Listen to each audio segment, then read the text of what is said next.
Good evening, ladies and gentlemen. I'm Peter Crane, Chair of the Rutland Conservation Commission. There being 4 members present, those being myself, Jerry Gentilucci, Skip Clark, and Melissa Denza. I declare we have a quorum, and I'm opening the September 15th meeting. I am going to skip over the reading of the obnoxious and reading of the remote meeting. Everybody knows this is a Zoom meeting, otherwise you wouldn't be here. Any questions, just raise your hand. When you're ready for comments, raise your hand, please, metaphorically in the Zoom thing, and we will get to you as soon as we can. For our first order of business, let us review the meeting minutes from September 1.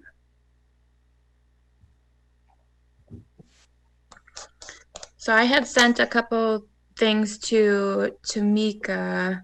There was, what was the first one? Those changes, Melissa, and I literally just uploaded them a few minutes ago. So hopefully the one Peter has open should be the amended one.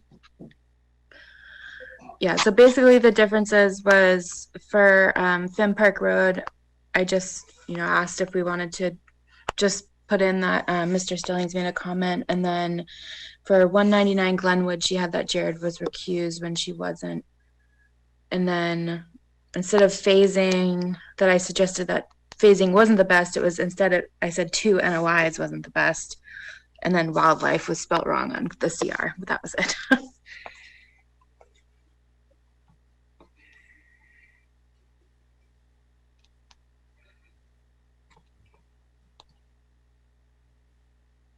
I'm just going to whip through these meeting minutes very quickly. I'll pause so people can scan it. Oh, it looks like this version is the old version. The corrected version with what Melissa asked me to do is in the Google Drive. Oh, I literally just pulled this down, Mika. Oh, maybe if you refresh it. When did you put it up? About 10 minutes before the meeting started. I think we were in a race. Let's see if I can find it again. Because it was 10 minutes before the meeting that I pulled it down. Where is mine? Okay. Here.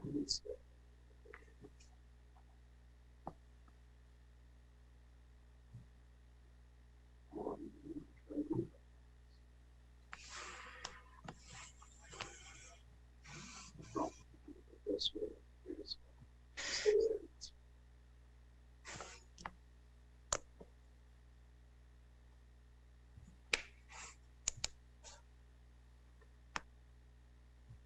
I don't even see the minutes, Mika.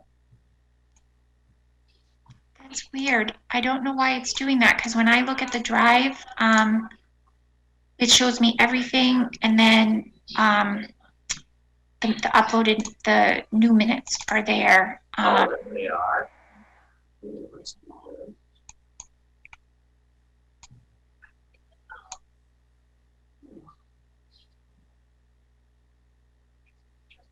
Keep the darn file. That's all I want you to do.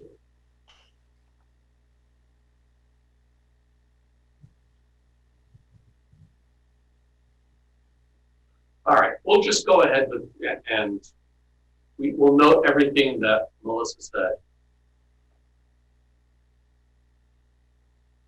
Yes, this fun discussion about Solar at 199 Glenwood. There it is.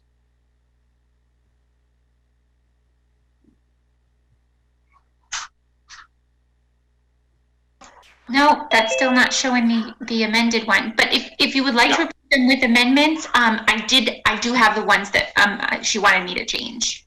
Right. Okay. Well, that's normally what we do anyways. We just verbally say them, you correct them, we approve them as you hear. I make a motion to accept as amended the minutes.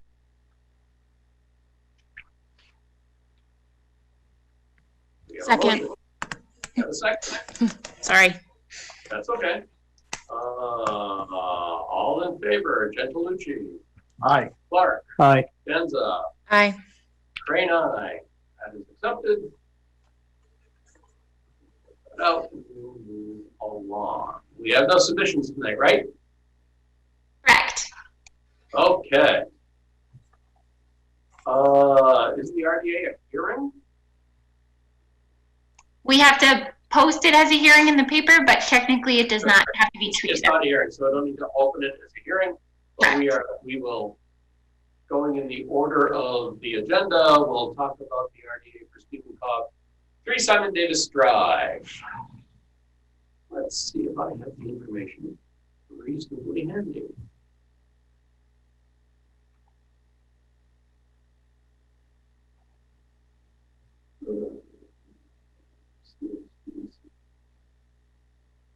Do we have anything on this, Tamika? Yep, the original RDA application should be in the drive. This is the one that we discussed last time. Right. At the very bottom, it says RDA S. Cobb. And it has his application along with those sketches that he had provided. Is that from last time or this time? No, it's the same. No, it's in the September 15th drive, but it's the exact same thing that we discussed last time because there wasn't anything additional you guys needed. Only showing up as one page, which I thought I pulled up the whole thing earlier. What's going on with the drive tonight?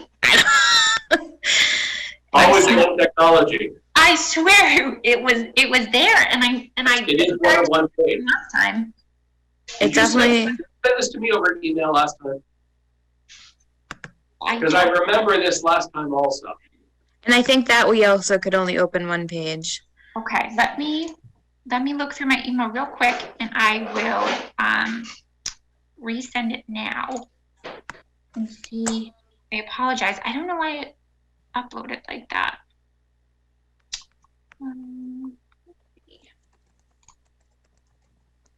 Oh, there you go. Oh, that's why. Oh, okay. Now I see why I can't see it. I'm blind, and it's a weird file. File name, excuse me.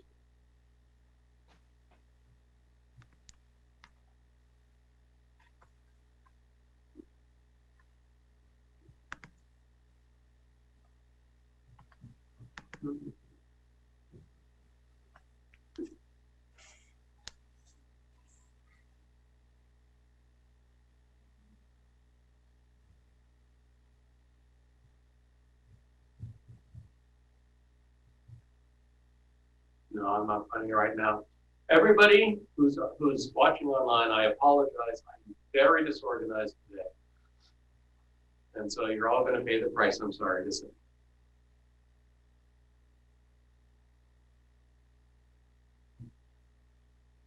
I'm sorry, I'm searching through my email as well to try to find it.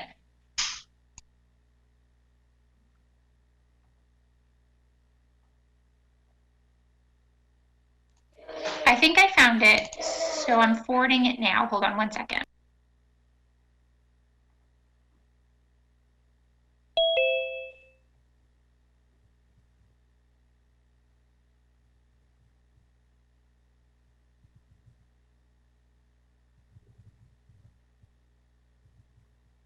Okay, I just sent it.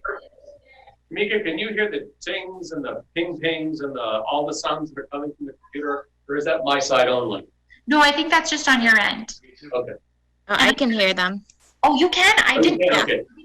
Those are all the requests for people to come in and join the meeting. Oh, okay. I probably can't hear you over my very loud children in the background. Let me know if you got it. It should have the attachment in the email.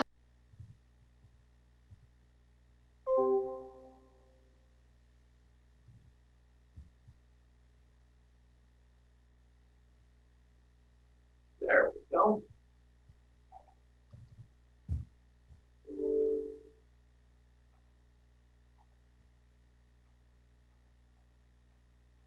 All right, here we go. So it's all in the email. It's quite literally in the email, which is a little weird, but that's not important right now. So here we go.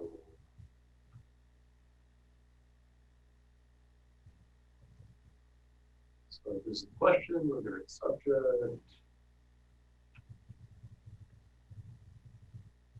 Right, he's doing the screened-in porch, he's using a few sonotubes, not doing a full foundation.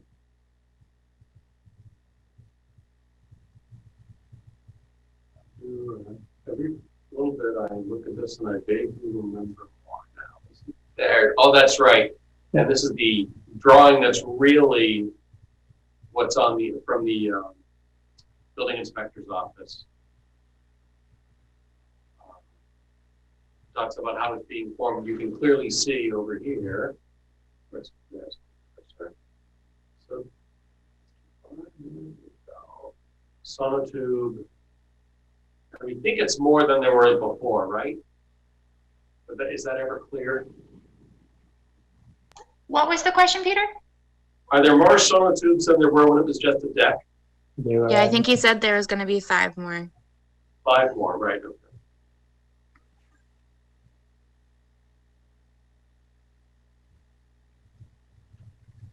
So the other thing.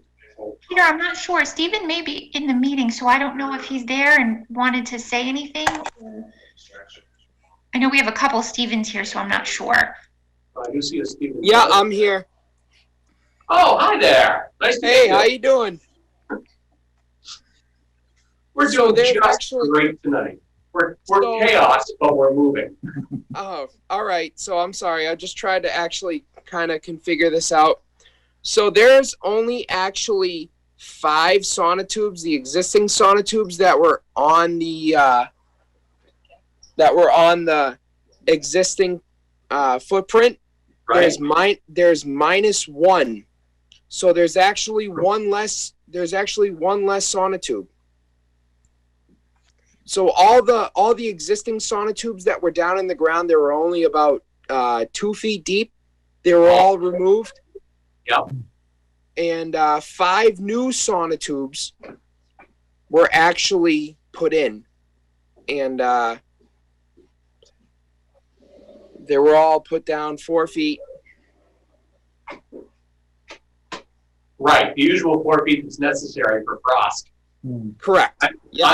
I'm surprised. How long was the deck there? How long did it? The existing deck was 16 feet by 20, and now the current footing is now 16 by 12. Oh wow. Okay. So we actually we shrunk it. Yeah. So there was no addition in sonotubes. It was actually minus of sonotubes. It's actually less. Just Yes, sir. Deeper. That's fine. Yes, So- sir. So if you look at the corner of the house right Yeah. now towards the eastern property going towards the 56 north, it's actually in about 5 or 6 feet. Right. So you're going to be over here-ish in the corner. Yes, sir. Yes, sir. It runs parallel to the foundation of the house. Let me just do this.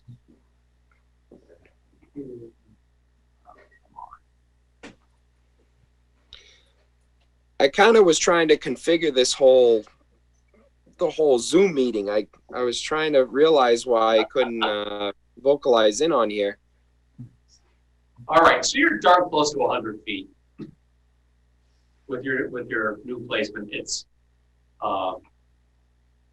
we had talked at a previous meeting, discussed it. We knew that an RDA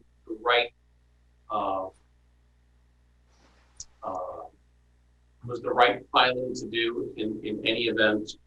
Tamika, here comes Bill. Thank you. So I think our only question is, do we have any other questions based on everything that we've heard so far about this project from the commission?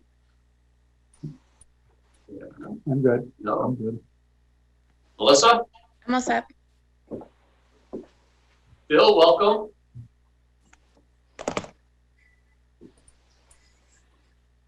He's muted, but that's okay. So I think we're looking for I'm looking for a motion. I'll move to issue a negative determination for 3 Simon Davis. I'll second. Great. Roll call. Gentolucci, Aye. Clark, Aye. Danza, Aye. Cannon.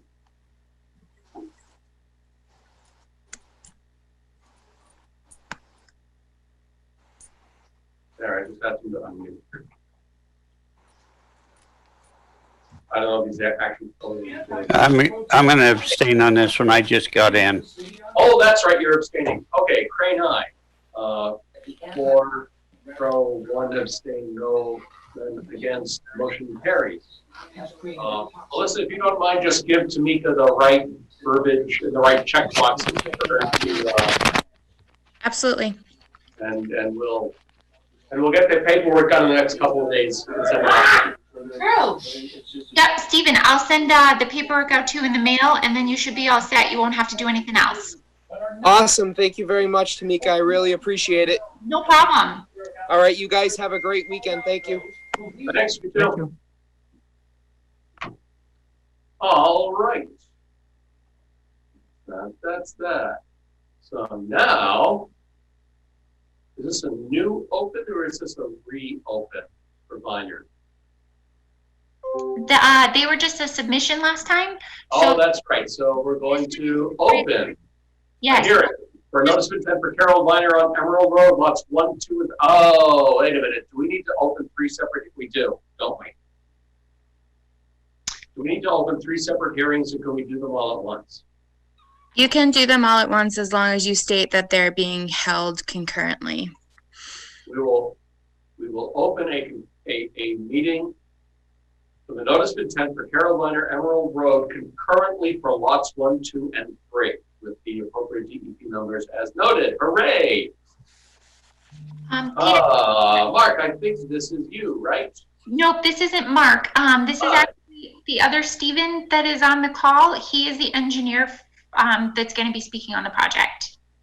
Stephen Camuso? Nope, Stephen Bell disappears. Balsavich. Sorry. That's all right. It's good that everybody can hear me. Yes, we can hear you, and the good news is we won't have to put your name too many more times.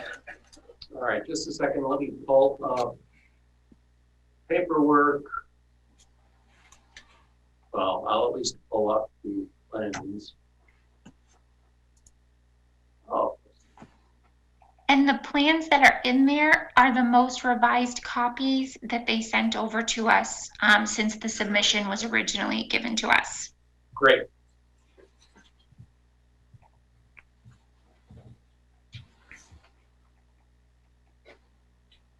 Let's do that.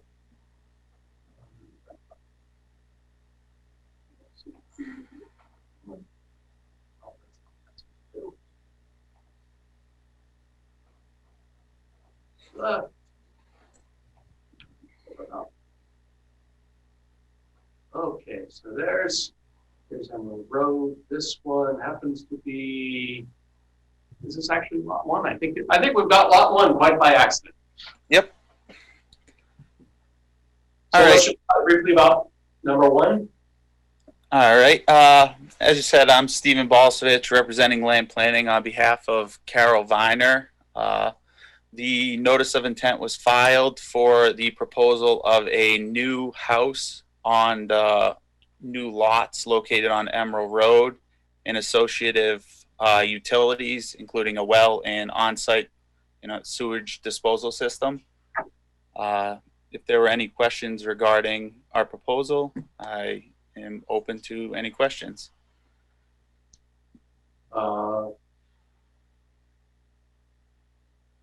Is that a drive into or is the garage under or at the same level as the house?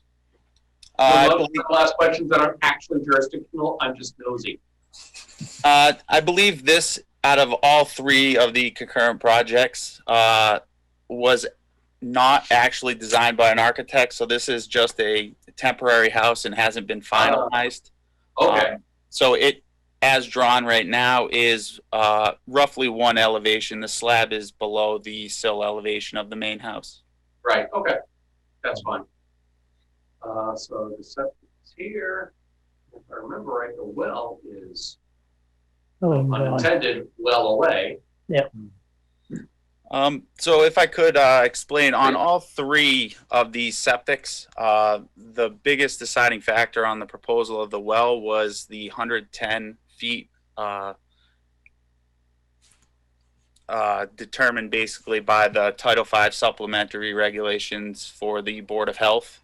The lots weren't wide enough for us to actually pull it further away from the bordering wetland. So that was the main deciding factor on why the wells on 2 of the 3 lots, I believe, were close to the wetland as shown on the plans. Right. However, our major intent in our designs was to actually remain outside of the 50 with all associative work as much as possible. I assume you're going to trench all the way from the well toward the house? Yes. Okay. What are we using for contamination when they're drilling the well? Could you repeat that question? I say, what are they using to prevent the contamination of the wetlands when they drill the well? I believe. Nails or what? Yeah, we were going to do sediment straw wattles with a silt barrier on the downslope side, wrapping around the well itself, as shown as the thick black line. Okay. What about the slurry? Is there, what, how do I want to say this? Slurry pit? Well, it's really, how are you going to protect slurry from running down? Because the sediment control is great for sediment, but I'm not sure slurry qualifies.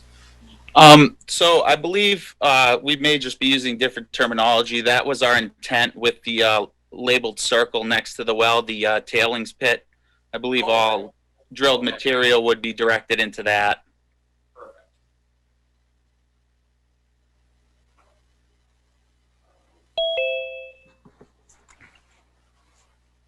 Other questions from the commission? Nope. So it sounds like you kind of vetted all other alternative locations for the well that would get it a little bit farther away. Yes, so as I said, this one was the one design as far as the house that was proposed, was not actually designed by an architect. So the other 2 were laid out first, and then this one was designed and based off of the also well siting regulations from property lines and such, dictated that that was the best location for that well. And there's just, I'm sorry, go ahead. no, so there's just no other wiggle room to even bring it out a little bit farther.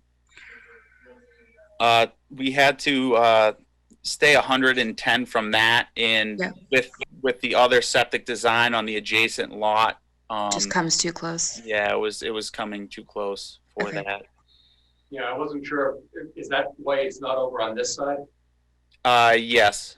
I don't think we had enough room that side, as well as the lot adjacent to the well itself will have a driveway. It was a recently approved by the ZBA estate lot, so we had to also keep that into factor, staying away from the driveway of that once it's developed.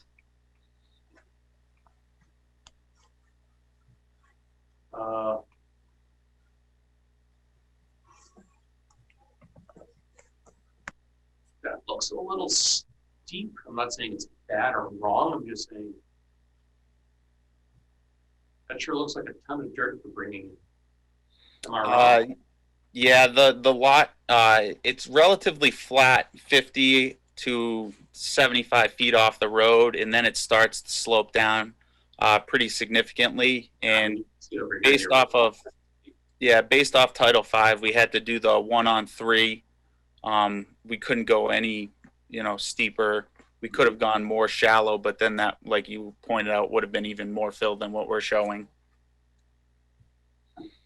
What's your stabilization of this slope going to be in the long run? According to Title V, once the system is as built and finalized as far as grading. It will be loamed and seeded to grow the stabilization of the lawn. The sediment barrier shown should remain in place for the duration of that period for that, grass to stabilize that slope. Okay. Do you know if it's the intent to have all these lots open and going at once, or do you think they'll be kind of one at a time? As for this one, I believe this one is still yet to be sold by the property owner, Carol Viner. I believe lots 2 and 3 have actually been sold, and I cannot speak to whether they will be developed at the same time. However, they are both purchased by family members and relatives. So those two possibly could be constructed around the same time. Okay. I guess one thing I'd be interested in is if they're constructed separately or together, just in terms of contiguous erosion control. Because if they're all going to be kind of worked on in the same-ish amount of time, at least they're not all going to be completely stable all at once, then I'd like to make sure that there's either no break in the erosion control or that it properly kind of arches back up to encircle or protect the wetland from any debris. I think because on sometimes it looks like between 2 and 3, there's this weird break in the erosion control where the zoning setback is on the I'm trying to get to what you see. west side. I get because the well is going to be there, but I think once the well is in, maybe putting that another kind of checkpoint there. Okay. Or either connecting, I don't know if you're using just compost tubes and just running lines down. We were proposing the straw wattles, and we did initially try to keep the sediment barrier contiguous through these 2 lots. However, as you stated, with the well being so close to the wetland downslope from that, we kind of tried to encompass and overlap both upslope sediment barriers where that break is, so that anything that should go through that area would be stopped by that downslope barrier. Mm-hmm. Yeah, I think maybe after the well's done, just kind of closing off that section in the meantime, maybe. Okay. What size straw wattle do you have proposed? I believe we had the 12-inch. Okay.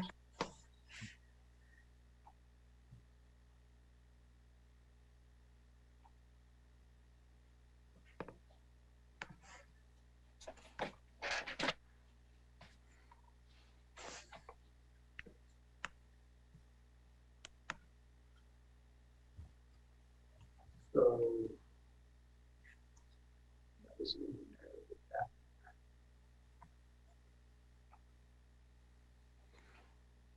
Sure. So we can never find it.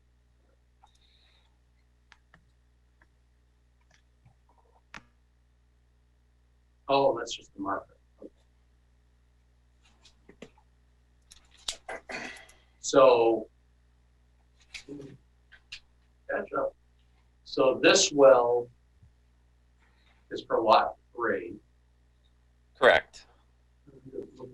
Oh, lot 2's well is over here. Okay.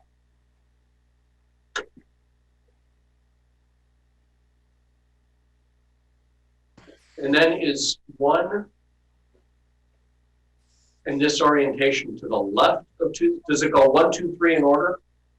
So it goes from west to east, 1, and then there's a 50-foot estate lot retreat access. That's basically, the southwesterly portion where that angle is. That's the estate lot access. So offset, that property line 50 feet over would be the start of lot 1. Okay, thank you. That's clear. Has Board of Health signed off on the septic and the wells locations?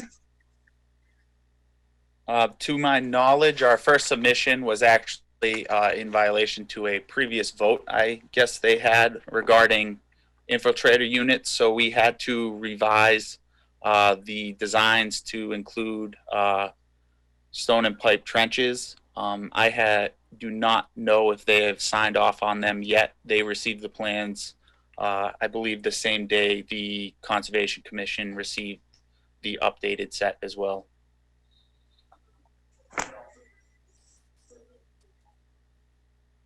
Okay.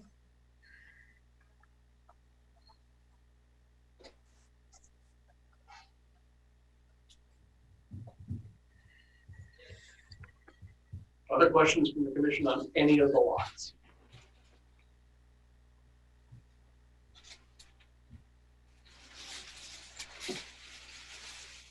I will open it to the public if anyone has any questions or comments.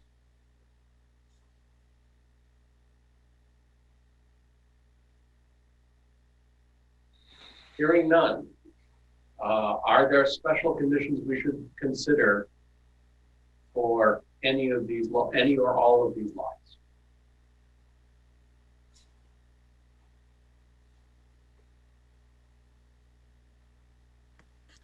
I would specify at least that 12-inch wattle unless we want something different, at least along the well. That the ECB will pretty much be on the wetland line. And we might want to condition something about if we want that barrier to be connected once the well is put in. When that area stabilized first, once the well is put in, that best effort should be put in to stabilize it because of its proximity to the wetland. That's quite a lot.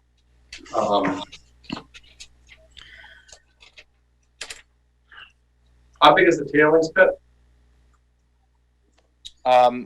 We did not specify a pit diameter. We left that to the well drilling company to use their best management of the the tailings, whatever size they see fit for the contaminants they produce.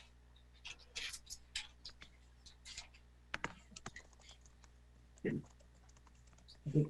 think some sort of size should be put in place for that, because I've seen some of them dig a hole this big and call it quits. Yeah, I think the bigger question has to go with the uncertainty of how deep they have to well, how deep they need to drill to get to the well,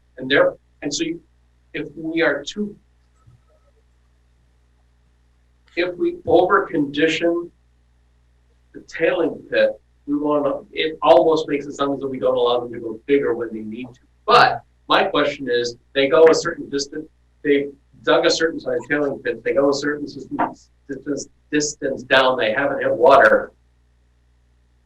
What do they do to protect everything as they increase the size of the tailing pit? Assuming they need to. Again, this is stuff I don't know, I admit, I don't know a lot about well digging. So I'm just sort of imagining the kind of things that have to be done.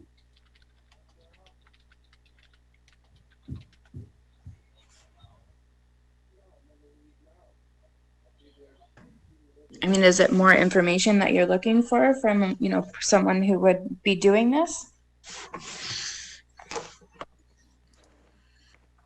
I think it'd be helpful. If so, I think that's then you're right to ask that. Yeah, I mean, I don't know how to condition it with the information I have, to properly condition it with the information that I know today. So to me, my next question has to be, where would I go to learn what I need to know to condition this? I mean, we could probably get some guidance from the Board of Health from when they, give their final approval and blessing to these plans too. I think it would be good to condition it, especially with this location, to, get whether it's a report when it's about to go on, during, or immediately afterwards, to say, this is, if anything, disturbance type action, happened, or at least the commission can go out there, and if it gets to a point where it's, creating a hazard or an impact to the resource area, then we can intervene.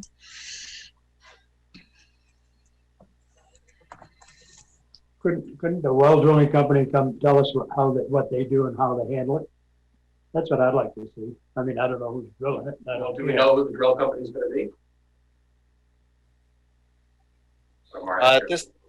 This time I don't believe we know who the drilling company will be. The reason we put it there is just to specify that, care needs to be taken while drilling the well.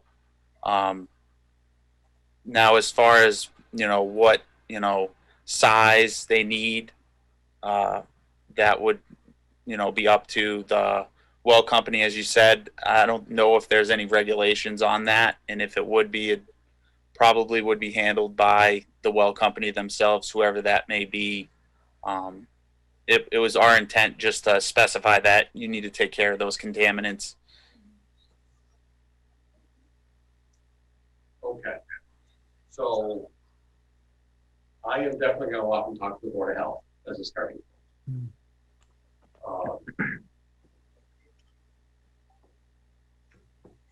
I don't know that we need to hold this, because I need to be careful. Melissa, what's the timeline between close of the hearing and issuing of 21 days. Yeah, okay, so we're gonna have to definitely continue this meeting. Because the next meeting is 21 days from today. Because it's a 5-week month. September's a 5-week month. 5 Tuesday. So I don't want to be in a position where we have to cut orders without any more discussion about the process here.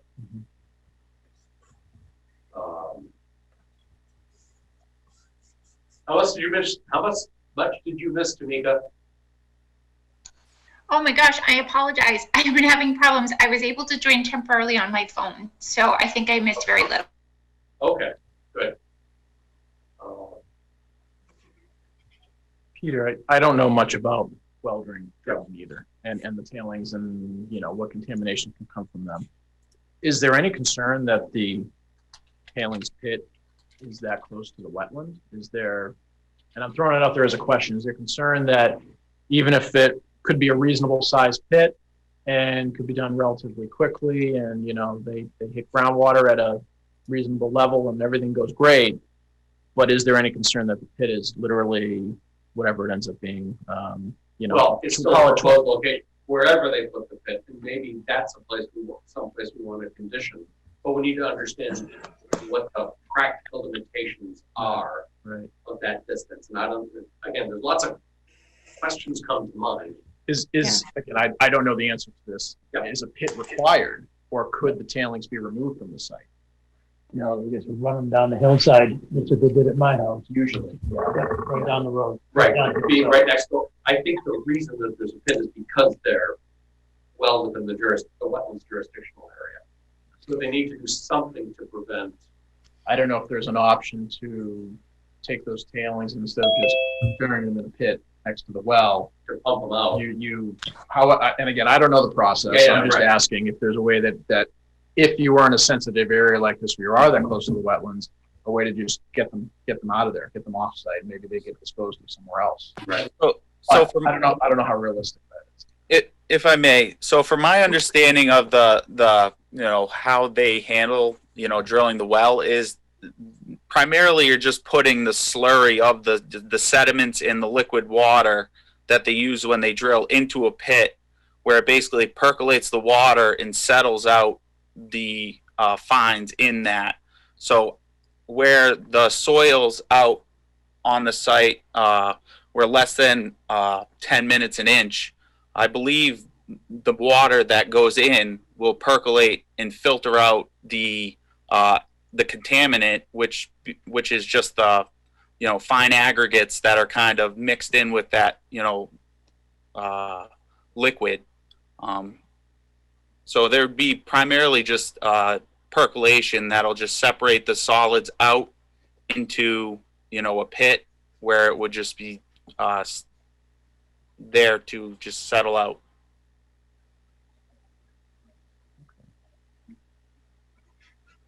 Sounds like contamination is not the right word to use here. Well, no, I think it is the right word because they pump more in than just water. Yeah, it's like water in fine because they have to go into bedrock, so they're essentially just grinding up the bedrock, and then the bedrock mixed with the liquid water they use when they drill. From my understanding, it kind of mixes like Right. you know, and you just want to settle out that, you know, you want to settle out those fine particles before. You don't want to just release it as one kind of mixture into a wetland. You kind of want to release the water out of the, you know, sediments. It's not necessarily contaminant. You're just basically settling out just, you know, saturated stone dust and letting the water drain out. Yeah, so long as it percolates at the rate faster than you're withdrawing from the well. Okay. Yeah. Which I don't believe it's a significant amount of water. And like I said, where the perk rate of this soil was quick, I don't believe you know, any overflow should be kind of concerning. Obviously, the size of the pit would be up to the well company if they needed a bigger pit, or if, as you said, you were monitoring it and you saw some poor practices taken on behalf of them.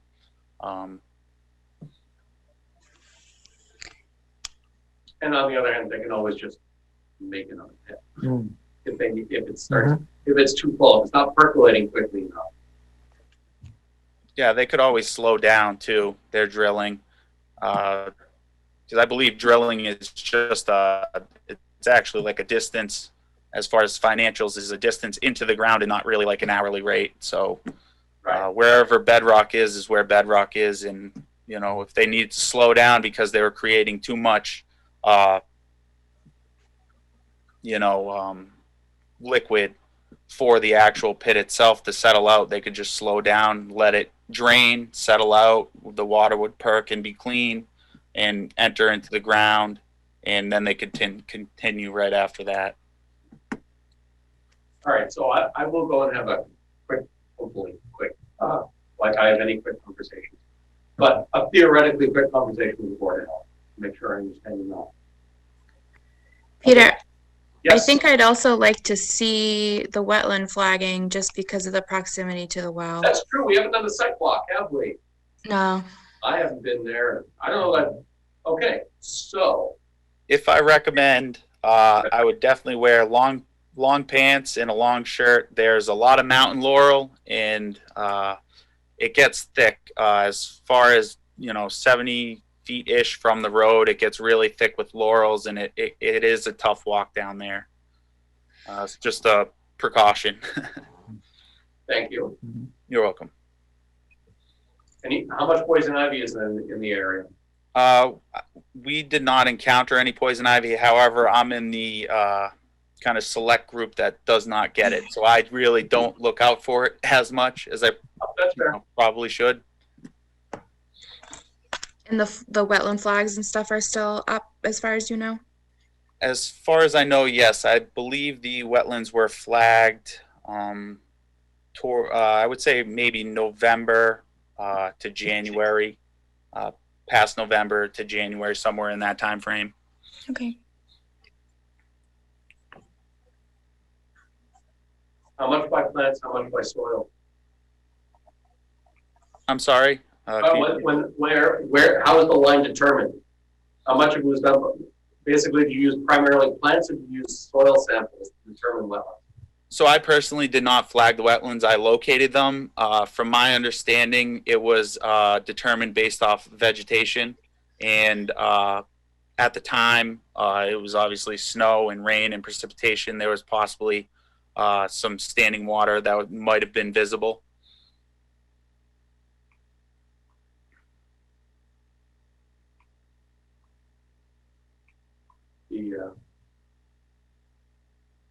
The shape of the wetlands gets lost off this map. But they should, I mean, they should be easily visible when we get there, assuming, if the flags are still there, we shouldn't have a problem. Right. So, who wants to do a sidewalk blend?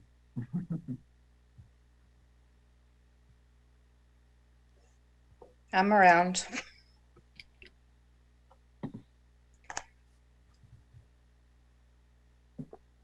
I'm home this weekend if anyone is. Well, I was just thinking out loud, that's the wrong thing. Oh, no, actually, that should go. Would you require a representative there, or would this be primarily a conservation meeting in matter? We prefer to have a representative with us. It has Okay. not been a strict requirement, but we do prefer it. Okay. I have 60 degrees, but oh my God, this can't be right. No rain on Saturday. So I can do Saturday. Wait, let me look to make sure I really can do. Oh yeah, that's fine.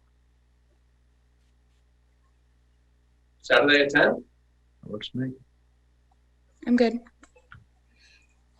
I will verify with the office if either I or Norman Hill would be available Saturday at 10 to meet there. And Okay. we will contact the commission regarding that matter.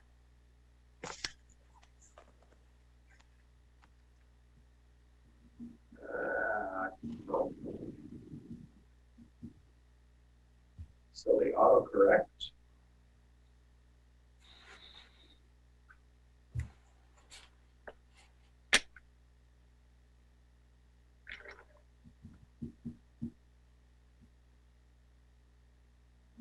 So,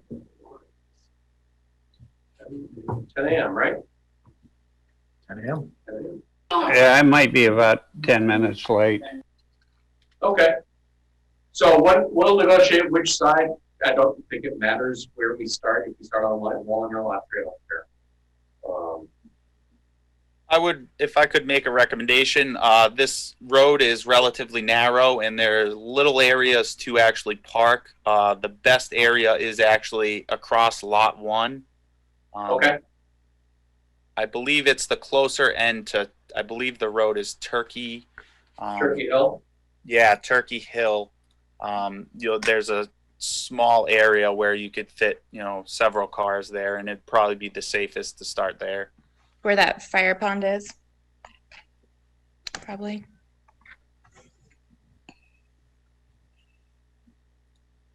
All right. I would like a motion to continue until So moved. October 6th. We have a motion. A second. We have a second. Roll call. Gentillucci. Aye. Clark. Aye. Danza. Aye. Cannon. Aye. Crane, aye. All right. That is, we will continue these on that date. Tamika, please don't let me walk away without talking about the October 6th meeting at the end of this meeting, okay? You got it. Thank you. Thank you for your time. Thank you. So we'll continue this next time. Hopefully we'll have all the answers that we need to Okay. finish up and write all the conditions. Take care. Thanks.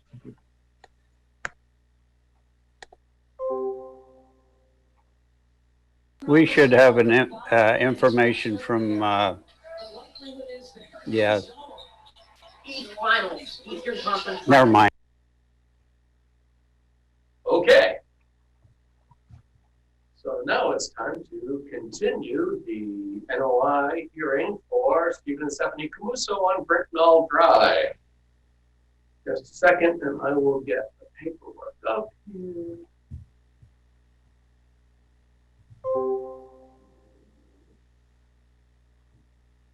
Why can't I? Tamika, I can't find It's in its own folder on the drive. It should say NOI Camuso. NOI, sorry. that did not get pulled down again. It hates me. Fine. I'll hate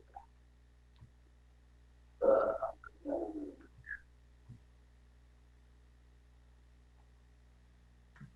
It's on last meetings, if you can access that one. I'm just having the same problems I always have with silly Google Drive because. I don't know why. If I recall from the last meeting, we were just waiting for the DEP number to be issued, and it has been. Yeah, I'm just trying to refresh my memory on it. I actually don't see it. I can speak to this. This is Mark Elbag here. This is the single family house. This is the single family house on Brintnal Drive. The house and septic system are out of the 100-foot buffer to the bordering vegetated wetland, and there is some driveway and site grading.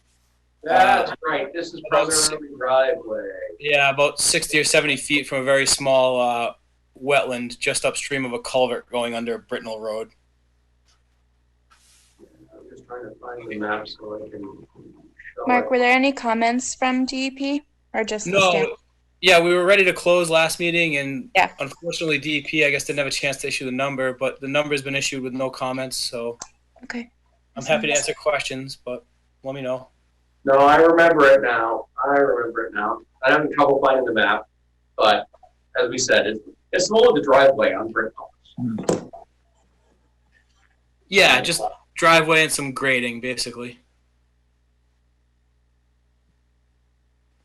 So are there other questions from the commission? Nope. Oh, there it is.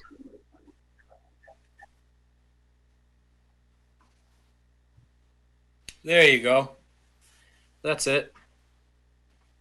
So the bordering vegetated wetland is actually off the lot on the lower left-hand corner of that plan.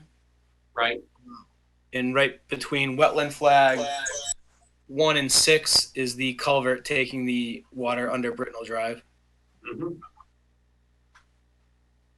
And then as you can see, the 100-foot wetland buffer is the dark line. So it shows the driveway and some grading within the buffer. And with that, I can answer any questions.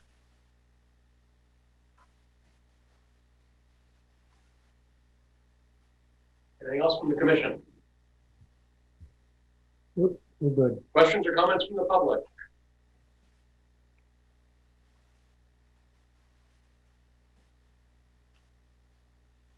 Any special orders we should think about for this one?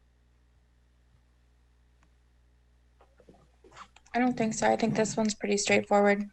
I agree. I'm glad to hear other people say that too. I think we're all agreeing on this. That's fine. Then I will take a motion to close.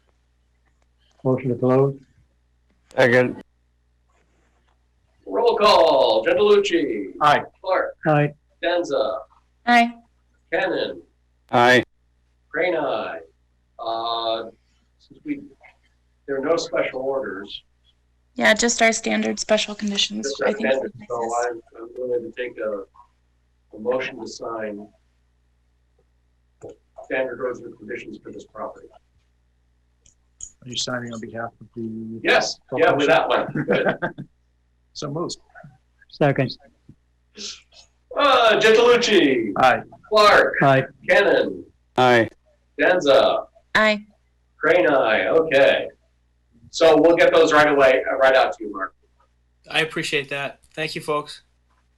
Okay. Thank you. Have a great night. Bye-bye. Thanks.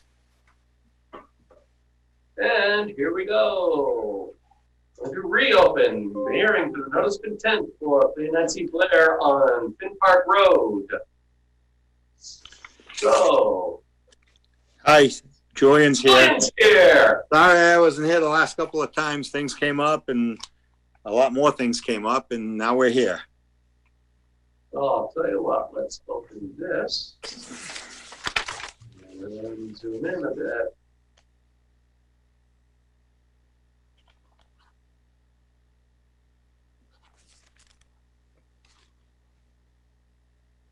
So Julian, take it away.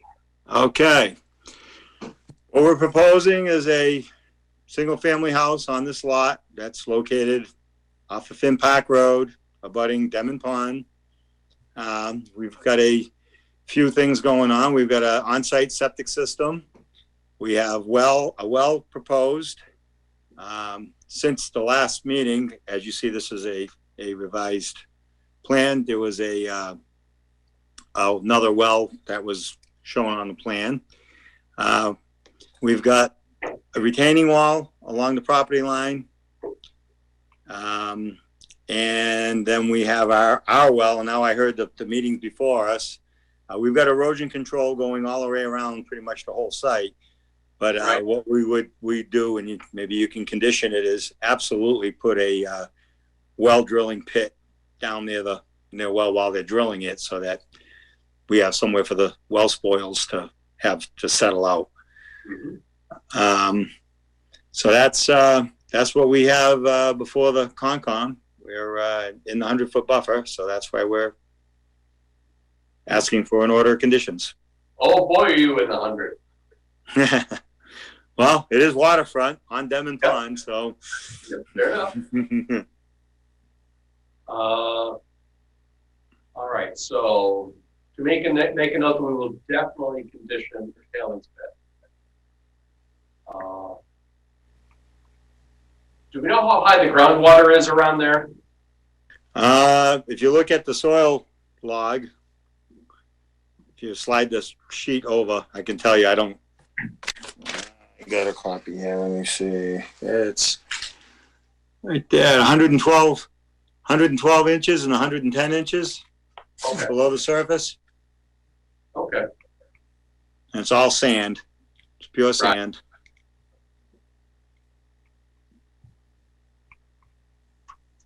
So Julian, if I'm reading this right, it looks like, well, maybe I didn't read it right, because there's no change in elevation lines here. Where are we talking? Right at the Down below the stairs. Yeah, down by the. That's a retaining wall. So no, we're not changing anything at that level behind there. We're leaving that natural to try to leave it, avoid any getting too close to the water. There's a retaining wall here. Is there a retaining wall necessary on this side also? No, it's not on that side. It's only on the. How high is it? How tall is that? We've got. Let me look at that. 980, and that's 914. 9. Here, let me zoom way in. We should be able to To zoom in a little bit, we can. I'm looking at the number 142, and you've got a existing 984. It's about 6 feet high. It's about a 6-foot wall, and it tapers. Right. And that the type of wall hasn't been determined whether it'll be block or poured in place, or that'll have to be anything over a 6. Actually, I believe it's 4-foot wall now. We have to have structural plans for the building inspector, so Right. they haven't picked the kind yet. But that's the location of where we're going to put it. Right. So wall from around here And then across the backyard, across here. with stairs going down.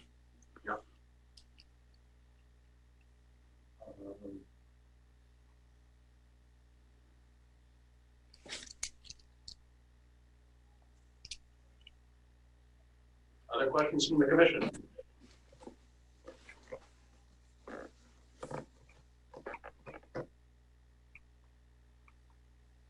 Peter, one comment I have that I think I had brought this up before, but I'd recommend a more robust erosion control detail. Right now it just shows wattles. And I think in this case, we would definitely want to have wattles with the silt fence. This is All the way around?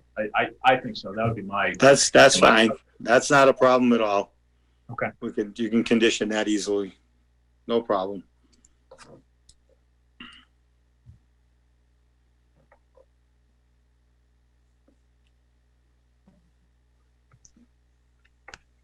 All right. Anything else from the commission before we open the floodgates? Julian, so is this pretty much going to be, I know there's not necessarily completely open, right? So is there going to be trees and other vegetation that's coming down too? I'm sure there is. I don't know if there's any gigantic trees, but it's brushed. There are trees. There's some scraggly Yeah. trees, and there's going to be pretty much from boundary to boundary, right to that wall at the bottom. There's no way around it. So even to the bottom of the lot after the stairs is going to be clear No, too? that doesn't have to. Right now, I'm not proposing that. Okay. But down there, it's just low brushy. Yeah. That's probably the least amount of trees is right there. I'm lucky I'm close. Is this the lot right here? No, I think it's one further. I think it's the 14, just by looking at shape. Yeah, it's number 4, the 14.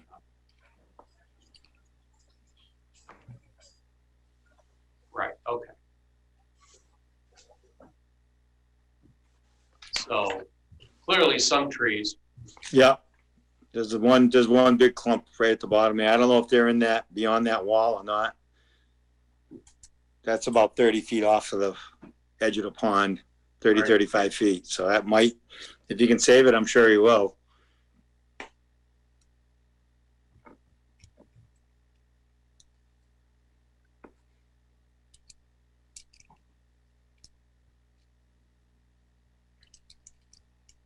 All right. We'll open this to the public. Mr. Stillings has his hand raised. So please, go right ahead. Thank you, Mr. Chair. Can you hear me okay? Yes, we can. Okay, appreciate that. Question, if you wouldn't mind, through the chair. Has a member of the commission examined the site? If you were to pull up that plot map that you just showed, the reason I asked that is my recollection from my own visit to the site, the well depicted on the lot to the right does not appear reflective of my memory. It appeared, if I recalled, the actual well on Mr. Coppola's land was more in line with the beginning or end of his camp. Nonetheless, when I did do a site visit with the health agent, Mr. Stevens, did measure, and the actual well itself to the area where a septic would be was well within 50 feet. So my question, has anyone had a chance to examine and verify the accuracy of the plot plan before you? Can I ask through the chair? Yes, Julian. Through the chair, is Jeff, how are you acting as a selectman at this point? Yes. And acting on behalf of the town selectmen in connection with the private matter to a state agency and to the Board of Health and to the Concom on behalf of Mr. The neighbor there, Mr. Coppola? Through the chair back, Mr. Coppola reached out to me. I am a member of the select board, and I followed up as a member of the select board. I'm not here as a representative of all 5 members of the select board, but I am a selectman. I'm also a citizen of the town. Okay, so just seeing where this is going. So, well, that was field located, and I'm dealing with the Board of Health. So we'll be this is a Board of Health issue, and you're more than welcome to contact the Board of Health on what's happening with that. It's not a Concom issue; it's a Board of Health issue. So I'd like to keep it with the Board of Health if that's okay with the Concom.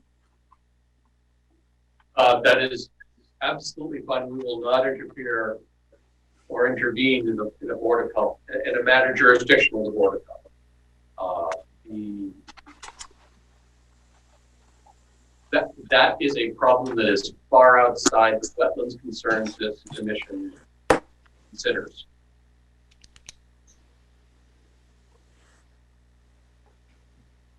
Do you have anything else, Mr. Stillings? I do. On the previous, through the chair, on the previously submitted plot plan, the 2 abutting neighbors' existing wells was omitted in the plot plan submitted to the commission. My question through the chair is, why were these 2 wells omitted from a plot plan submitted to the town commission? Well, okay. The answer is that's none of that is jurisdictional to the location of wells is not jurisdictional to the Conservation Commission. And so a plan submitted to the Conservation Commission need not contain that information. It need not be accurate and reflected. Whatever's on that plan that has nothing to do with wetlands jurisdiction will not be considered by the Conservation Commission. So therefore, the presence or absence has no bearing on this body's deliberations. I appreciate the explanation. The last question is, do we have a contact information for the engineer that signed off, James Calick? Yes, I could get that to the board. I actually talked with James today, and just for your information, he with COVID, it's been a very difficult time for all of us. But he is available, and he is absolutely not in an infirmed state of mind. Just for your information, that was written in a letter that you wrote saying you're a selectman from the town of Rutland to the board of to different various boards. So yes, if you'd like to talk to James Calick, I can get you his personal telephone number. Actually, I can give it to you right now. 508. Are you sure you want to say that publicly? What's that? Julian, are you sure you want to say that out loud in a public meeting that's going over the TV and over our Zoom? All right, I will. Thank you for stopping that. I'll get it to you. I guess I can get it to you, and I'll have how about this? I'll have Mr. Calick contact you. How is that? I don't know for why, but I will. So is your number 774-364-5254? That'd be great. Thank you. I will do that.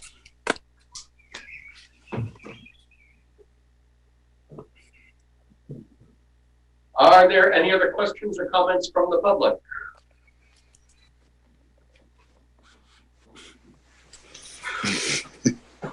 Ms. Schmidt, please. Yes, good evening. I was just wondering, I had two questions. One is, I don't know where we still stand on being only allowing construction on existing footprints, and if that was looked into.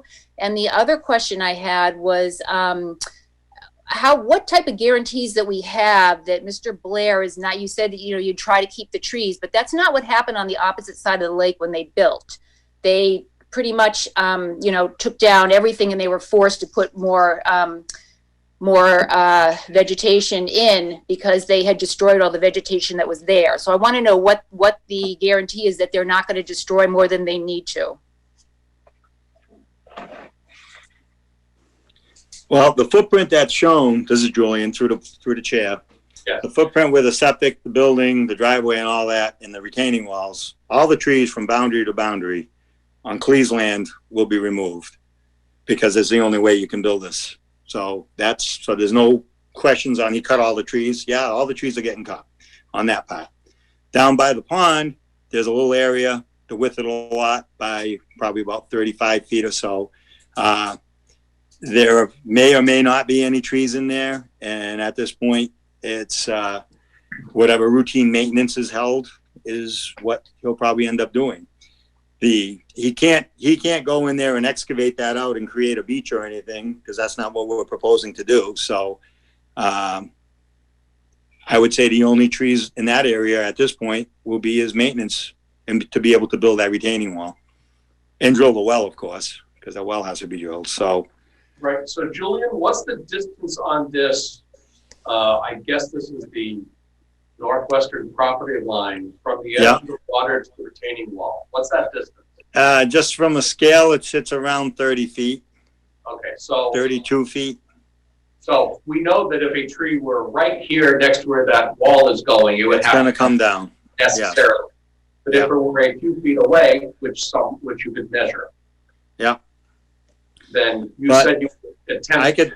I could talk to Mr. Blair and say if they want to, if they'd opt to put some trees in, some plantings along the property lines as a finished landscape. I'm sure he's going to want to make it look as good as possible and get some privacy. But during construction, they gotta do what they gotta do to get it constructed. Yeah, I mean, you're right. I mean, in order to put in this house and this septic, the reality is those trees must come down. There's no other way to do that. Right. Where is the existing footprint of the existing house that's there? I'm still not sure what happened. This is a vacant lot. This was a lot in existence from 1920s. That was always in ownership of this could have been built on from when it was created till now, and it just never was until 2020. I mean, this is the overhead shot. I see no signs of a foundation here. There are none. There was none. It was a pre-existing non-conforming lot. However, to go back and answer your question even less, that is, I believe, a question for if there were something here that they need to maintain the same footprint, that is a building department question. It is not a question for the Conservation Commission has any information about it. So if you believe that there is a foundation there, I strongly urge you to get in contact with the building department.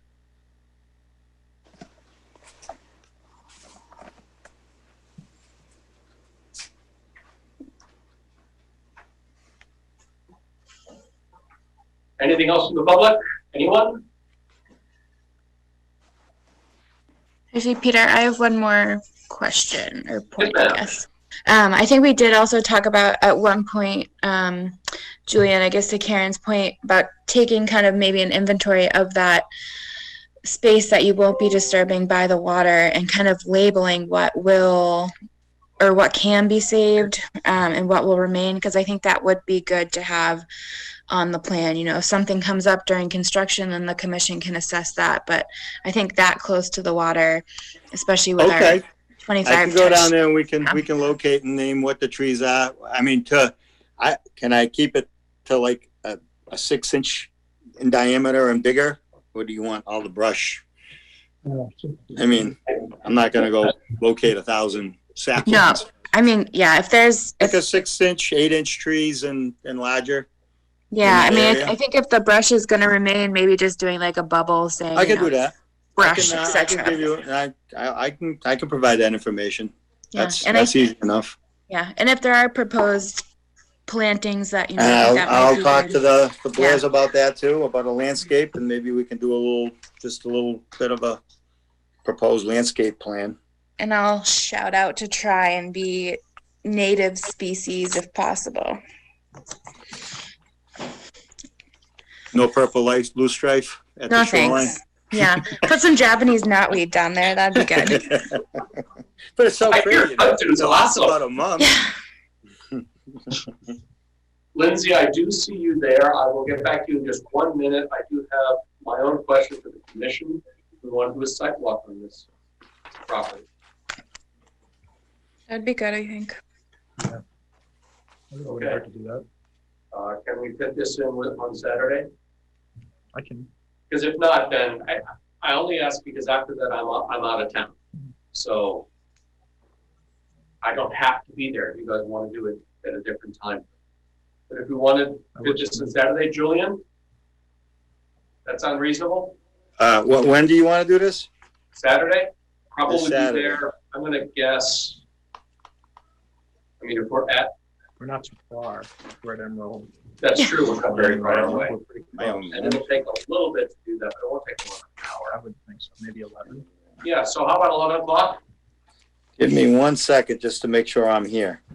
And I also got to, I'll 11 o'clock on Saturday. Give me 1 second. And hold on 1 second.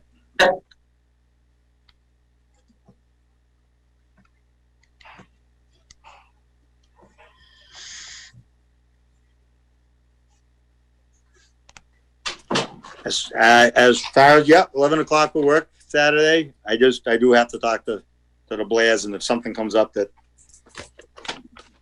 I'll make sure I get you an email tomorrow on Great. what he says, because So, but I'm pretty sure we're all set. Let's tentatively say 11 o'clock. Sounds great. And this is for the commission. Yes. Okay. So Lindsay, I see your hand up. Please introduce yourself. Hi there. I've been attending these meetings since they've been ongoing for the last month and a half, 2 months. And I know I had posed some concerns previously, which have not been since addressed. There's been no representation from the petitioners for this property for the last several weeks. I did have a concern. There has been no discussion about any wildlife assessment or management plans. I'm intimately familiar with this plot of land, and I know for a fact that native turtles traverse across and nest in this land and lay their eggs every year. I'm concerned for the wildlife with the disruption to this property.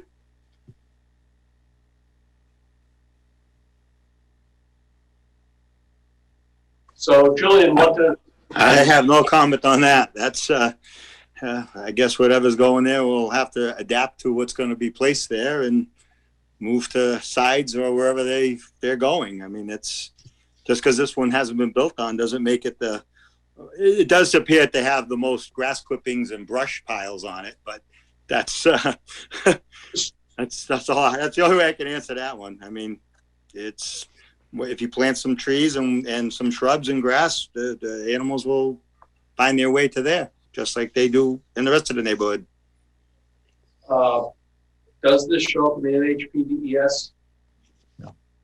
Wildlife or Endangered species? No, Yeah. there's no endangered species on this. No, I just checked it, Peter, on all of it. It doesn't. Thank you. So will there be wildlife impact? I like the fact that the lower stretch there is the part closest to the pond is to be effectively undisturbed other than the well. It depends on who moves in too. Well, there is that. But I mean, as far as the edge of this project,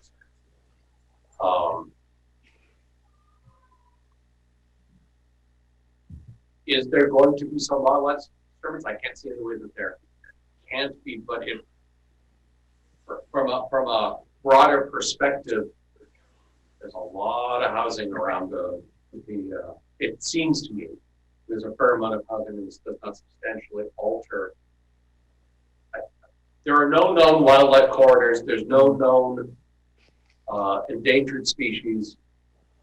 More than that, I don't know what else becomes jurisdictional for us. I was going to say, I think it's a valid comment and definitely needs to be looked into based on there not being any priority habitats, estimated habitats for rare wildlife species, things of that nature.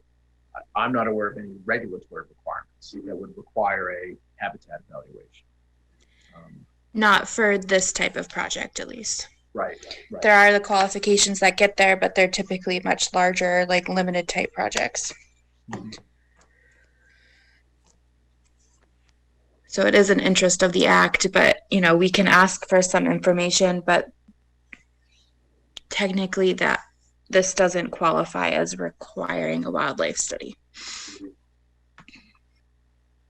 Lindsay, I see your hand again. Yeah, just continuing on that topic, because I know when this was brought up 3-4 weeks ago, specifically, I think it was mentioned the wildlife assessment might be appropriate. And just in response to what was just said, that creatures can find their way around. I mean, turtles are quite small, and you do have a retaining wall. They can't actually climb. So just to keep that in mind. And this is an active nesting area. On a different topic that was brought up weeks ago, I do have concerns about the existing fragility of the road. And concerns with the additional heavy traffic, large loaded trucks to complete the construction and maintenance. I'm not sure that there's been any consideration about the added traffic load and congestion, because I know downstream of this, there are regular washouts on the road, which do again impact is erosion that flowed back into the pond. Any increased traffic on this small dirt sandy hilly road is of great concern. Okay. Thank you.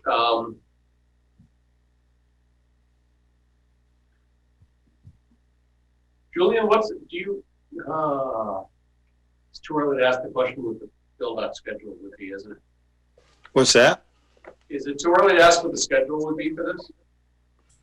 I believe he wants to try to do something as soon as possible. Senior's been trying to get this going for a few months now, so he's anxious to get something rolling. As soon as he gets his permits all in order, that's when he wants to build.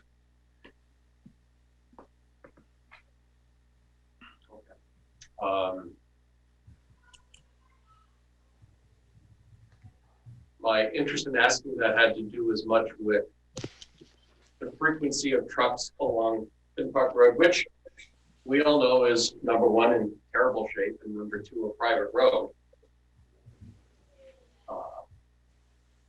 And so it's unclear that we can condition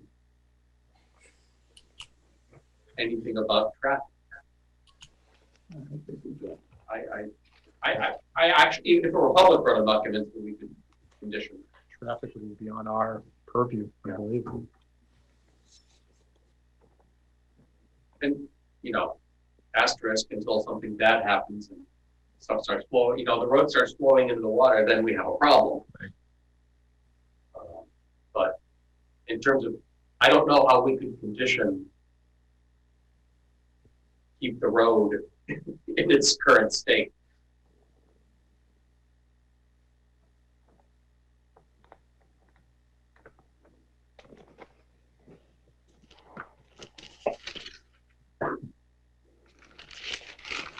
As we think about that, Ms. Schmidt, please.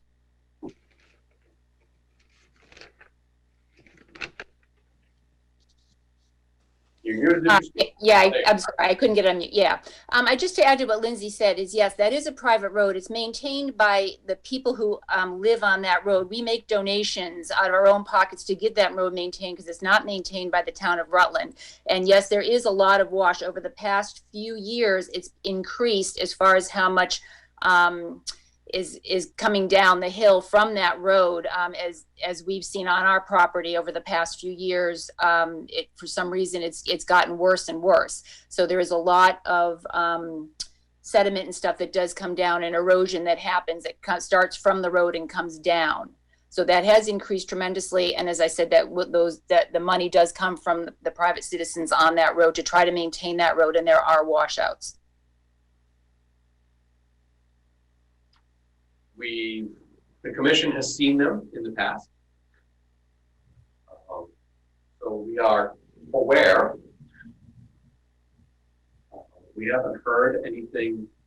I haven't heard anything recently that suggests that the heavy rainstorms that have occurred in the last several months have caused anything, but the fact that I haven't heard it doesn't mean it's not happening.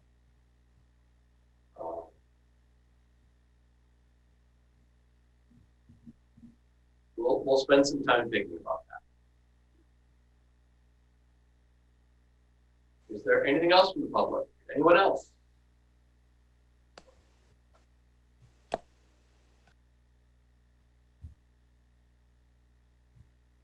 Going once.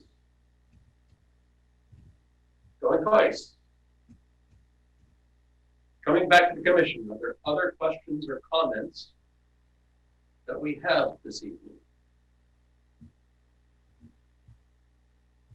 No, I'm good.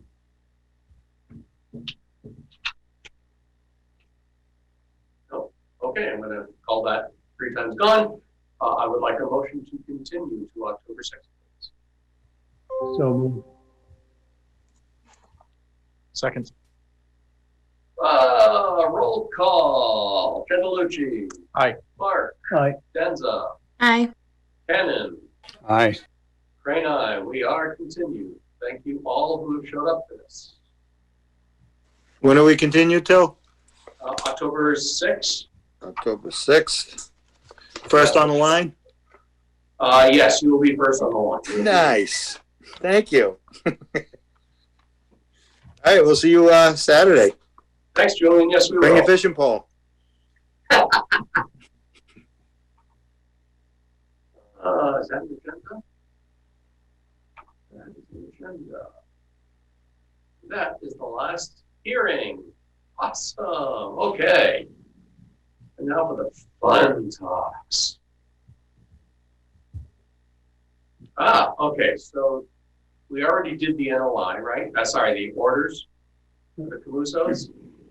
We already took that vote. So now we need a COC for Michael George, 49 Pleasantdale Road. Let me see if I can find that.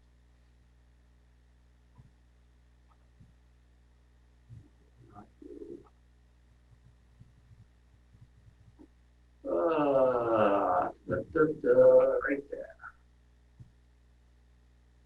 Come on.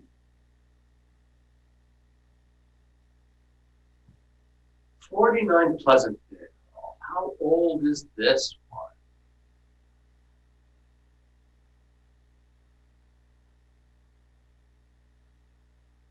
Wow, this is recent. I think they put the wrong, no, I think they put the wrong date, Peter, because I don't believe we've done anything for them. Yeah, we're in the 500s and they have a 300, so. Yeah, the attorney put the wrong date. All right. Any guess how old this one is?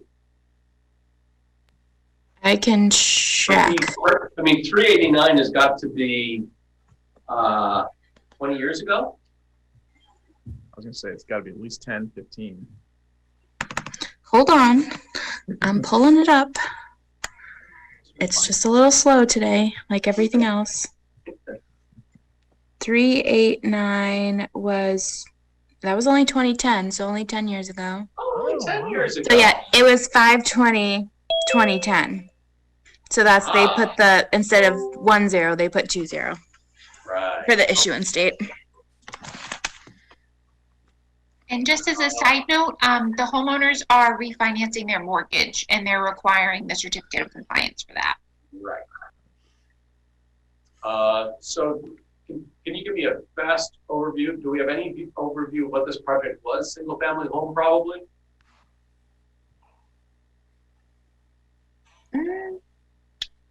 I'm not sure of. I did put a plan in the drive. He provided me with the septic plan that was submitted to the Board of Health.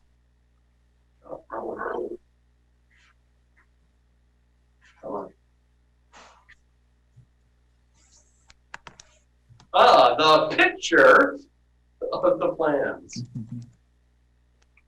Let's see.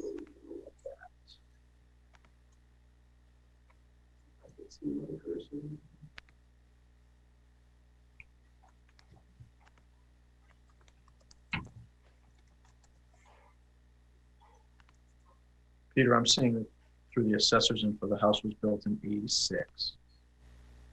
Right, because this, in fact, so that was existing, so it was probably a septic. This was to put in the septic. Seems like. Yep. Yep. Yeah, I think so. I can't quite read the data. A little blurry. I'm not sure what this is. Oh, that's probably a wetland.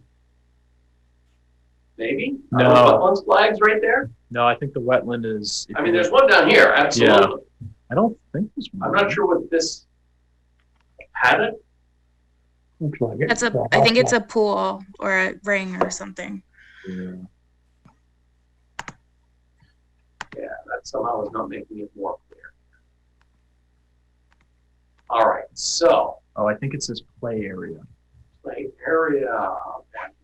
So this whole thing was really this grading, this septic. Okay. Yeah, because there's nothing there now. It's just grass. Yeah. All right. And does it look like it filled in? Right over the septic? I've driven by a few times. It looks fine to me. Okay. Then do we have, then I guess we'll take a motion to sign the order. COC, excuse me. I'll move to issue the certificate of compliance for 249 Pleasantdale. With the provision Second. that- And Peter can sign.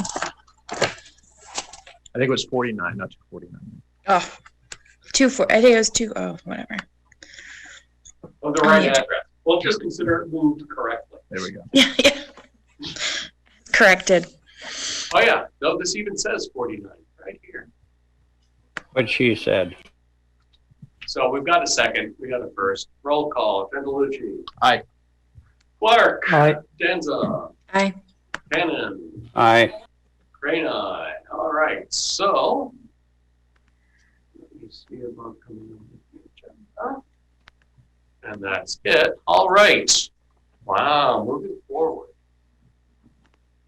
Oh, we have a lot to talk about. So let's start with 40 Prescott Street. Does anybody have any updates? I don't think I have any updates because we approved the plan last time. I agree that this should stay on the agenda. I drove by earlier. Nice. How did it look? Grass is growing. Good. They're still watering for some of the bare spots, so it looks like they're still trying to get it stabilized. But overall, it does look a lot better. Mhm. It looks like it's been cleaned up quite a bit. So Okay, I think we'll just put this into monitor mode, and I think I want to put something in our calendar for mid-October. Mhm. Just kind of look at it and evaluate it, make sure that because by then all the plantings should be in. Hmm.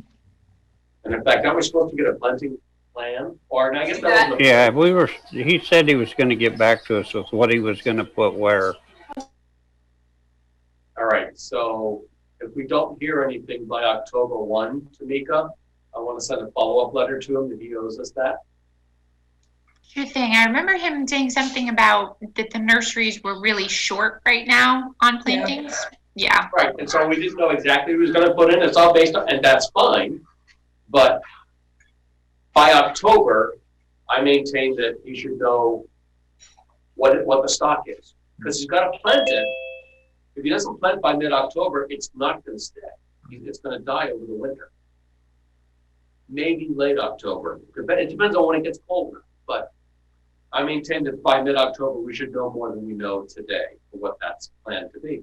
Or if he's going to hold off until the spring, which could also happen if there isn't enough stock. I get that. And how he's going to protect, deal with erosion and deal with everything. We should know that mid-October. Mhm. So how about we invite him to the October 6 plus 14, 20, the October 20 meeting for a status update. Which meeting, Peter? The 6th or the 20th? 20th. 20th, okay. do we want to wait till the 20th or have them attend the 6th? Is that too early, you think? It could be too early. Okay. And if there's a lot of fluidity, and I get that, I understand that. So by the 20th, he should be well on his way to complete the view, whatever he's going to do, so we should know what that is, so we know what the state is. Yeah. So Or know that he's going to push it to the spring because it wouldn't be able to get established this year. Right, it wouldn't establish, but what is he going to do to Right. protect it in the Right. meantime? Either That should way. all be understood at that point. That's a good point. Okay. Okay. Next is the HPDD Review Board. I'm going to punt on this one again. I am unconvinced there is a slot for the Conservation Commission. The bylaw for the HPDD Review Board says 2 members of RDIC, 1 from the ZBA, and 2 at-large members. It is my understanding that as of yesterday, the HPDD Review Board has 2 at-large members, which means there's no slot for a Concom member. But they don't have 2 for RDIC. That's their problem. I know. It's set aside, but they're reserved for that board. Yeah. They're not reserved for For anybody. Concom by bylaw. So this isn't something we get to just say, oh, we'll just sit in, or hey, maybe they want us just for advice, which is okay if they say it that way, but we're not a member. Mhm. So until I get clarification, which I will probably get tomorrow, no, which I will try to get tomorrow. we'll see what happens. Peter, I was just going to add, and I'm not sure if you probably knew because you were at the meeting, but the RDIC just appointed Doug Briggs to fill the spot that was resigned by Tim Narwhal. Yeah. Right. And I believe he was that makes it 2 at-large member slots filled, I believe. Now, if I'm wrong, I mean, do you have the complete members list, Tamika? I do, and what Anita sent me actually said that it was only to be a 5-member board. Yes, that's what the bylaw says. Yes. So when she sent me the list, it was Chris Senecal is the chair, there, Jim Farrington, Michelle Van Reet, and Dick Williams, both from RDIC, and Tim Narwhal was the 5th member. He then resigned. And right, he resigned, and Doug is now on. So that's 5 members. That is a full board. There is no Concom slot. Right. So I'm still not sure exactly why we were asked to submit someone, but let's ignore that. We're happy to cooperate, and there's enough stuff on that property which we should be aware. I don't object to a member being present, to a member of this commission being present at that meeting. But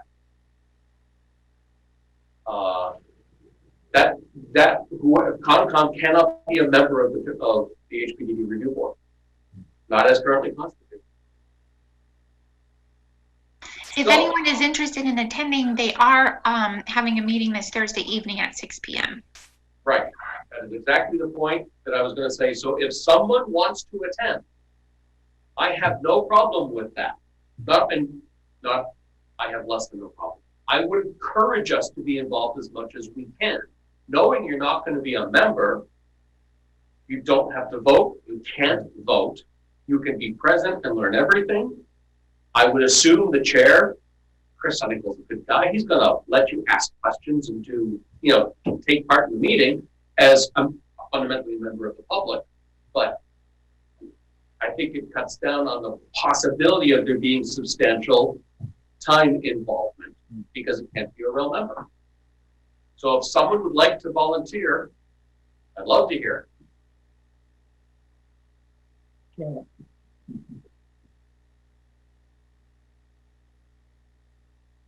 Guys, I'm going to be there. It's going to be a really good time.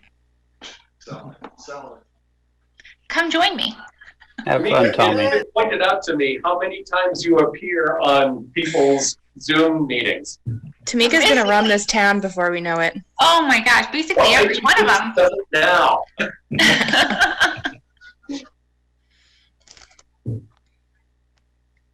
I'm flat out with meetings, to be completely honest, but... Yep. I am too. There's no way. In fact, I have a competing meeting on Thursday night, so I can't be there. I'm in the same boat. I do too. Yep.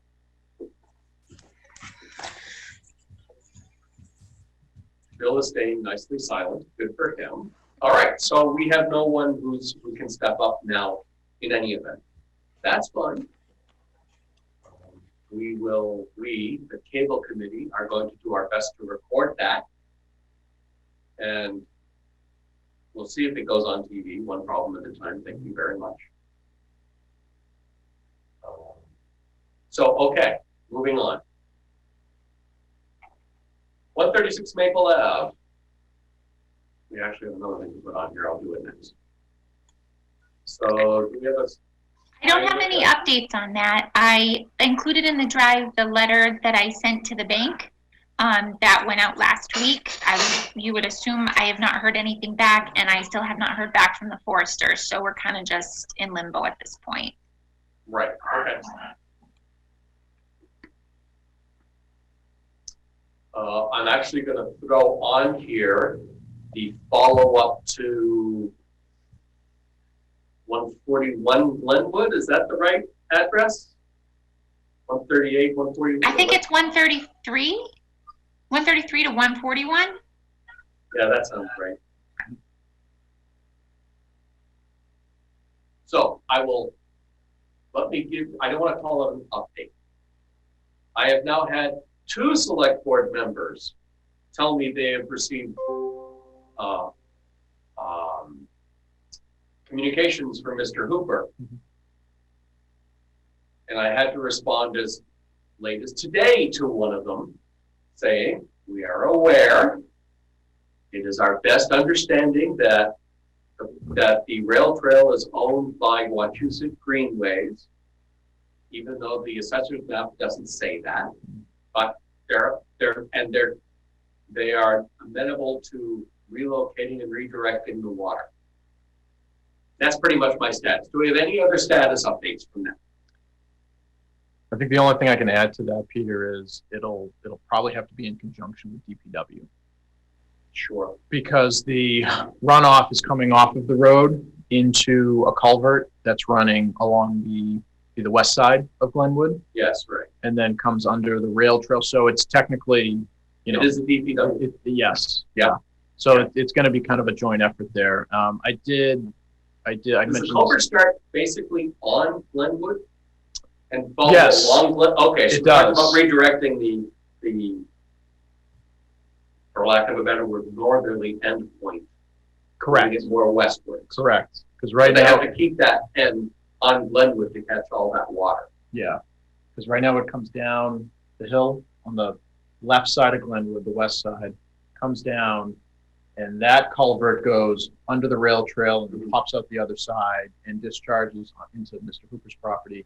There's actually a second culvert that there's kind of a little, I'll call it a little swale, plunge pool. It's kind of filled in a bit with some sediment. There's a second culvert that's partially buried that's maybe 15, 20 feet down the rail trail that just interconnects from one side to the other and also discharges onto Mr. Hooper's property. So, yeah. I will be very interested to see what happens at the next rainstorm because since I drive Glenwood every day, just like Skip does, DPW did some very serious work, and it looks like they've actually put in, it looks like a dry well. I haven't stopped to look at it in depth, but they actually, so on that part of Glenwood, it's historically been a problem in the wintertime because the water runs all the way into the street and then ices up going downhill, which makes that part of Glenwood treacherous.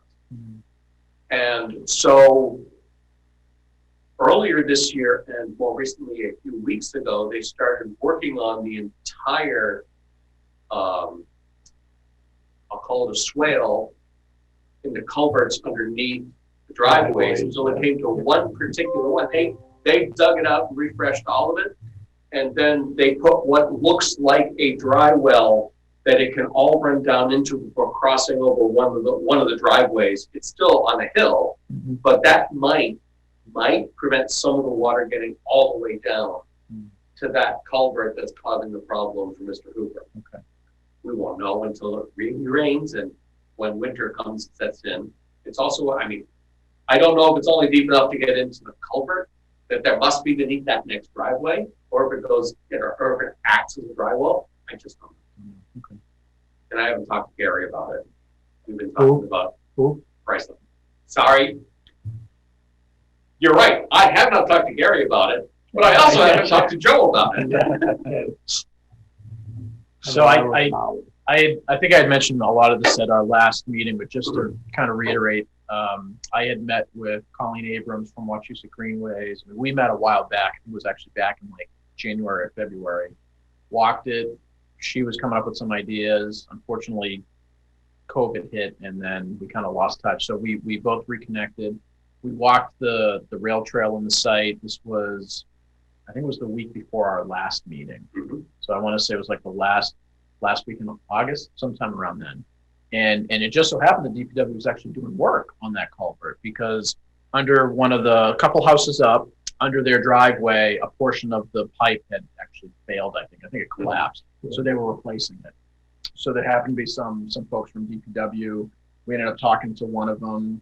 And basically the way we left it is Colleen said she was going to reach back out. She had been in touch with Joe. She's going to reach back out to Joe. And I told her I'm happy if we wanted, the three of us want to walk it, I'm happy to come out. And I sent Mr. Hooper an email just to give him an update, let him know we'd be in touch. Because ultimately, I think what we all kind of agreed to was once we come up with a good plan, and I think it does have to be the Greenways in conjunction with DPW working together, then we'd want to walk it with Mr. Hooper and give him an update. Yeah, the end of that culvert needs to be out well outside the, to affect Mr. Hooper's property the way that he wants it to. The end of that culvert's got to be far outside the public right of way in Glenwood. Yeah. Where it just runs parallel to it right now. So, I agree that that whole group of people need to agree on what the solution is. Right. And what we discussed on the site was there's a swale on the south side of the rail trail that heads west. We think it would be fairly easy to redirect the runoff instead of having it go under the trail through those two culverts. Basically block those culverts, send it along that swale to the west. That swale probably need a little bit of cleanup, but it's a fairly well-defined swale. And then if you send it that way, Colleen's idea was they could do a second larger culvert further down under the rail trail. The question is where that culvert would discharge. It probably would have to, based on topography, I don't know if we can discharge it at the back corner of Mr. Hooper's property or if it has to discharge onto the next property, which I think is owned by the Warrens. Right. So there's, there'd have to be a conversation around that to see if that's even anybody who's going to be impacted. It has to, right, exactly. So that's kind of where things were left. I did just email Colleen earlier today just to touch base, so I'll follow up. If you don't mind, there's a question that we would like to get an answer to. Could she send us the Worcester District Registry of Deeds book and page number? Oh. Or what transferred the property to Wachusett Greenways? Sure, I can ask for that. The reason I ask is because Wachusett Greenway claims they don't. I'm not saying they don't. All I know is that the assessor's map says DCR owns it. So I don't want to be in a situation where we're going down a path and suddenly DCR injects themselves. So I don't know if you remember, Peter, I think it was probably last fall. Yep. I reached out to Jennifer because that was our first thought was when this popped up was, let's reach out to DCR because we thought it was DCR property. And Jennifer got back to me and said it's actually not, it's Greenways. So that was based on her input. And then I reached out to Colleen and then Colleen confirmed. But I can ask Colleen to see if she has I can get broken page. Yeah. We can get that to the assessor's office so they can update their database and nobody can ever have a question. That's true. Yeah. I'm just trying to avoid problems. As difficult as that is for me to do.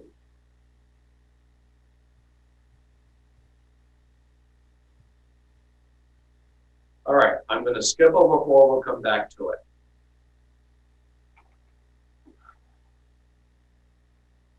I missed the Saturday sidewalk. I apologize. I had planned to be there. Did anybody make it, please? Melissa and I did.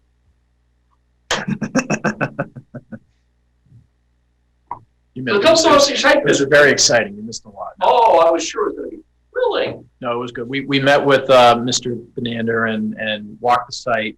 Took a look. It was just to remind everybody. It was there was a pair of culverts, kind of almost right next to each other, and basically all of them have failed at this point. They're about 38, 40 years old. There's a pair that are fairly close to each other, about midway down the driveway, and there's a third culvert, which was pretty sure was a little bit smaller, maybe a 12-inch pipe that was a little bit closer to the road. And so at this point, they haven't done a whole lot of work. They've put in some of the straw wattles, so they've got a number of those down. Yeah, this is pre-work inspection. Yes. And so we kind of went over the process, what they're planning to do. He does have a number of additional straw wattles available if needed, which is good, because they may end up needing some, because they're going to do the first pair of culverts. Their plan is to get those done basically in one day. Get one culvert, pull it out, put the new one in. As they're doing that, there was a little bit of water in the area, but it was not flowing. And seems like this is a good time of year to do it. Yeah, it's been dry enough. It's been fairly dry. Yeah. And I don't know if their plan is to, obviously pick a day that's also dry, but that would be to their advantage. But they said if they needed to, if there isn't any flow, they can just bypass it to the other culvert as they're working on the first one, get that one done, switch over to the second one. They're going to get that pair done in one day. And then the other culvert, they'll take another day to do the other culvert. So that's basically where they're at. Yeah. So yeah. Yep. Yeah. Melissa, was there anything else I missed that we talked about? No, it's pretty straightforward. If they have to leave it for whatever reason, or when they're done, while it's exposed in the meantime, they'll put that wattle across, because right now they're leaving it open, so if water does flow, it'll be able to flow freely while they're not working. Right, yep. Mr. Benander emailed me earlier today and said that they're going to start the work this week. Great. Okay. Okay. So let's pull up that one. Oh, it's in the wrong window.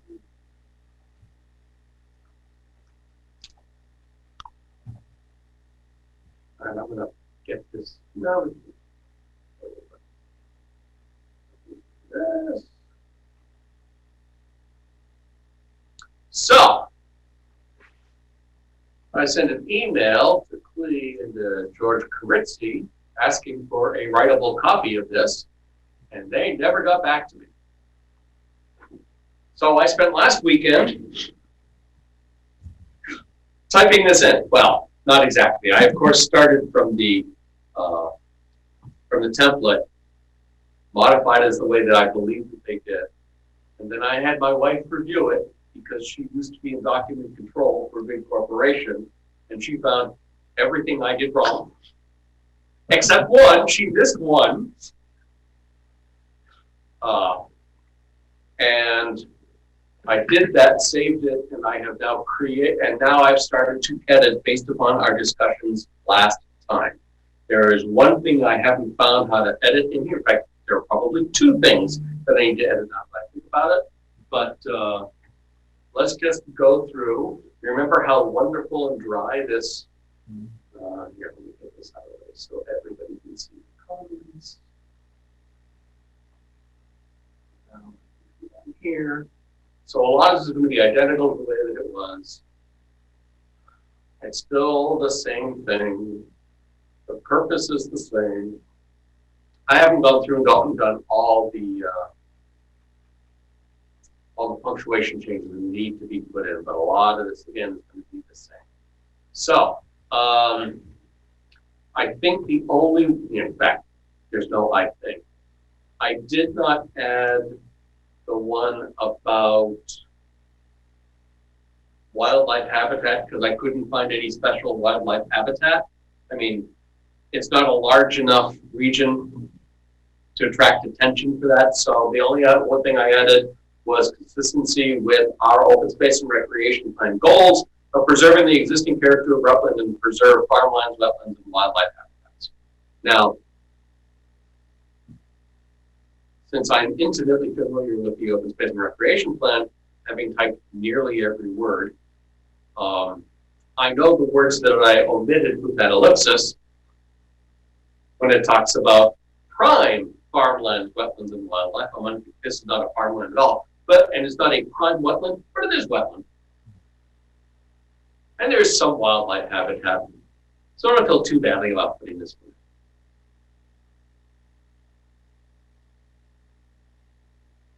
I actually think that if I were going to be really governmental, I'd add even more words than this. But I ran out of time. And frankly, if somebody has words that they want to put in here, just let me know, we'll add it. And then I added the entire sentence about the baseline report, paragraph, excuse me,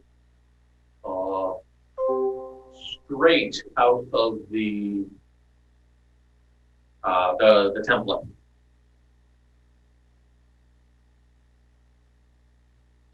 So this is where I have to say, hey, Melissa, one of the things we talked about, and one of the things I didn't add, was adding the permanent property markers. And I didn't remember where they go. And I couldn't find them in the two examples, but they must have been there because I got the idea from someplace.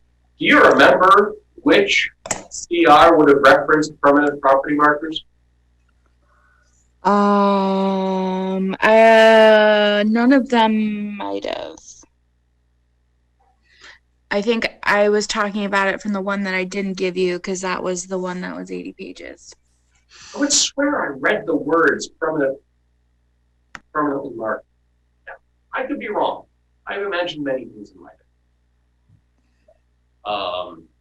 I can look through my other ones that I have that I know specifically state markers and let you know where it should go. Okay, thank you. Because that's one of the two things that I know I haven't gotten through yet. Okay. But this wording, just government stuff, of course. There you go. So we'll go through. Anything that's red is a change that I have made from the original.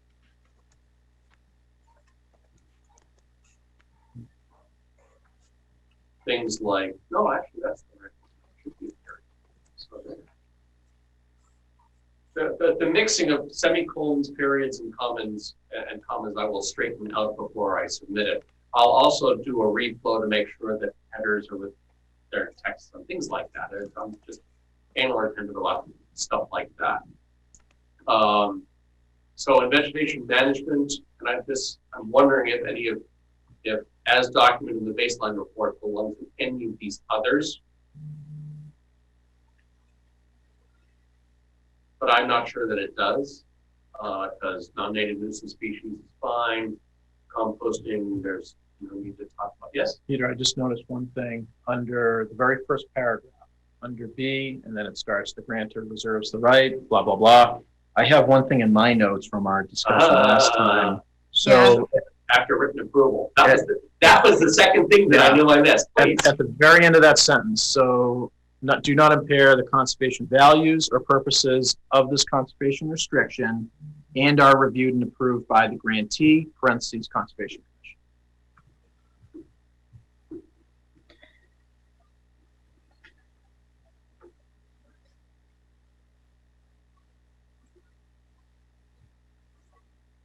Yeah, I wouldn't put the parentheses Concom. They actually have the language, the review and approval, like in one of the other ones that you can probably just copy and paste. Right. So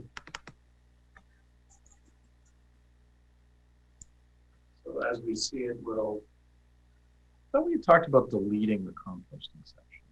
We talked about it, but at the end of the day, did we decide it makes sense to leave it. Okay. As long as they're composting stuff that's already on the property, there actually isn't a problem. That's true. As long as they're not bringing stuff onto compost and composting the neighbor's grass clippings. And it says originating on the premises, so it's pretty clear about that. So that, I had the same problem. In fact, I one draft struck it out and then changed that to a question mark. And I think after our discussion in the last meeting, we just have it. I think that's right. Okay.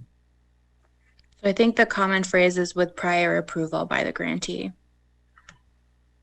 Or prior written approval. Prior written approval. Because then in the next section, it just talks about what that approval means.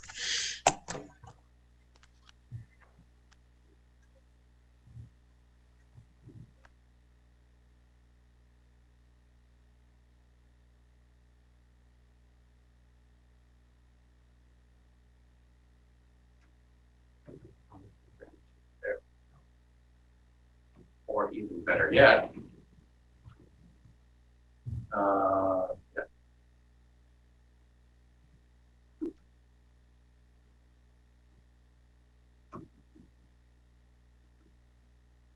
that? As we get to,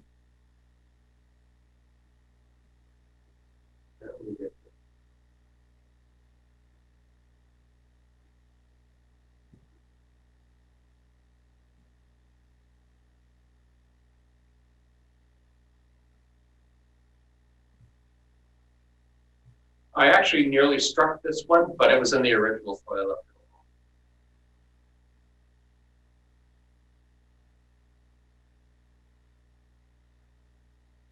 This one I have to leave alone because it's grantee and the state.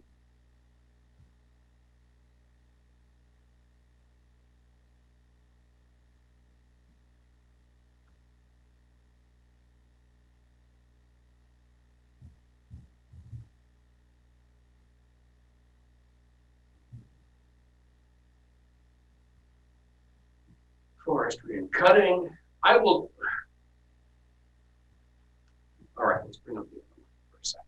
So you see this really long paragraph. If you go to the model,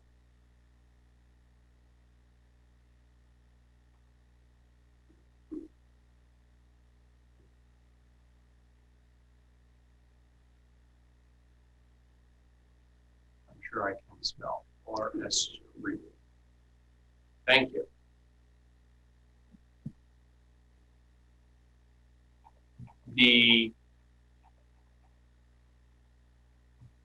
So when you, for those of you who have never looked at this before, I mean, looked at conservation restrictions, so this is not news to Melissa. The EOEEA doesn't like it when you change their words. And the paragraph that was provided is substantially different. Now, we don't have to justify it. The applicant needs to justify it and explain their reasoning for using the alternate words.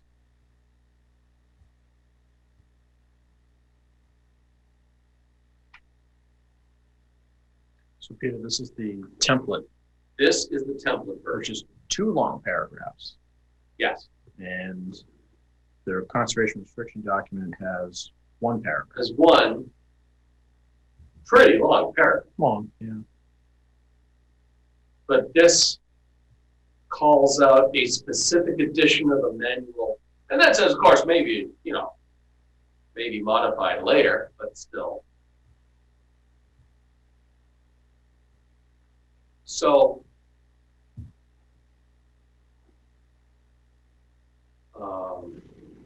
what are we thinking? Having not really read this, just seeing how different it is. I'm curious if I can't, yeah, because I know they've been working on updating their template or the template CR, what, you know, the one you have up. So I wonder if this is the newer version or the one that, or if the section that is already in the CR is the one that they told them to do. I've got to believe that the one you have up now is the newer one, only because it does specify or its successor. It's, well, actually, the 2 things stuck out. One is that, and the other one is this choice between stewardship or management plan. And that's a detail that feels recent. Doesn't feel that old compared to how, you know, how old the CR. No, I would say that's an older one. Really? Okay. Yep. I don't mind being wrong. I better not. It happens. I know that whether it's in terms of forestry, if that's newer, but usually that designation is kind of throughout the document. Okay. Now, so I don't mind leaving what they proposed there, and I left it as is. Yeah. Because it's, as a commissioner fine with that, I'm fine with it. Yeah. I mean, because I think it sounded like they had started going through the review process with EEA. Right. I mean, because I don't know if that's the case. That's what it sounded like, at least, because it said it was approved for local signatures. So if that paragraph is what they wanted, then, you know, I guess I'm fine with that. Do we know that it was approved for local signatures? That's like that was just the language that what the planner used. But I don't think we ever got the letter from EEA, you know, stating that that was actually the case, that it had been reviewed by them yet. Yeah. So I think that would be good to have. Or get I agree. Well, as I mean, in my request for a writable copy of this, I said, it's my understanding that we're going to do our work and we're going to send it to our legal counsel for review. And after we hash it out with them, we will send a modified copy with change bars back to them. And then we can negotiate amongst ourselves. And then they get to send it in for pre-approval. get it back so that we can get an approval for signatures, and then we'll do the signing, and the signing will be very fast once it gets to that point. Right, because if it already has like a tracking number from EEA, then, you know, it might be good to talk to John forget it, from John? EEA just to see his thoughts, because they're very responsive when you know, you have a question of saying what's better or where does this stand, etc. So, you know, don't want to screw with that, the tracking. You don't want to screw with that. I think this just shows again that we should have been involved much earlier in this process, but I can only complain about that so many times.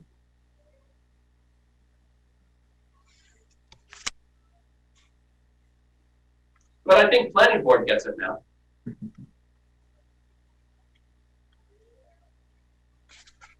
All right, so moving on. Forestry. What else is different? I mean, obviously I changed the format because I'm just such a freaking nerd.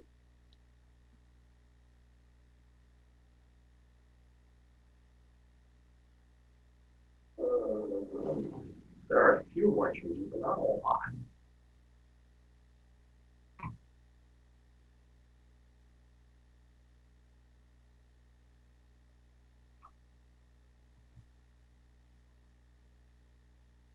Actually, that might be all that's substantive.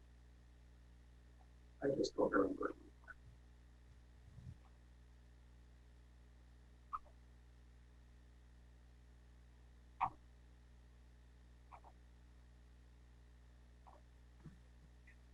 Ah, yes. I did add this. This is one of the things we talked about last time. There should be a list of encumbrances of the property because there is an easement to cross it. And then Lee's going to have to re-sign. Oh, I need to put in all our names. Because they do ask that you type in the names below the signature line. Get up with the select board. Wow, it was so much fun typing that description in. And in fact, usually that's just added in as a PDF, Peter. Sorry. I don't know if this one was. I don't know that it wasn't, but yeah, because that should be taken from the deed. From the deed, yeah. Mm-hmm. It was very fun because these feet and inch markers, Microsoft Word tried to turn into spark quotes. So turning them back into dumb quotes was not great. One assumes that they will eventually put on a reduced plan, and then of course, the new Exhibit C. Excuse me. Or ask them to describe the sewer easement.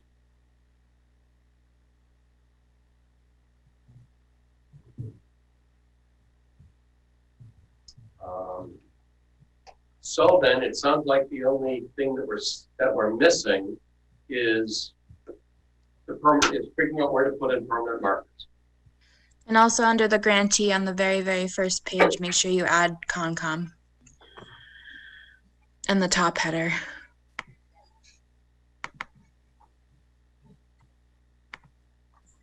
Grantee, town of Rutland. Should be in parentheses under the care, custody, and control of the Conservation Commission.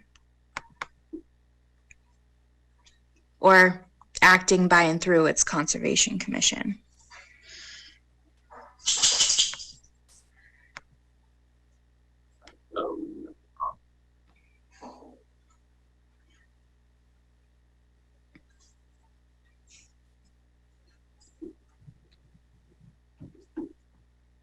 Like that? Yeah. Although you can take the parentheses out for this one.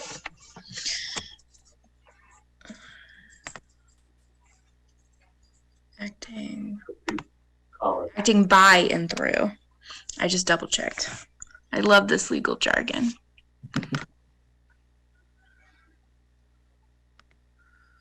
So let's just see what it says down town of Rutland, blah, blah, blah, blah. acting by and through his conservation. Right.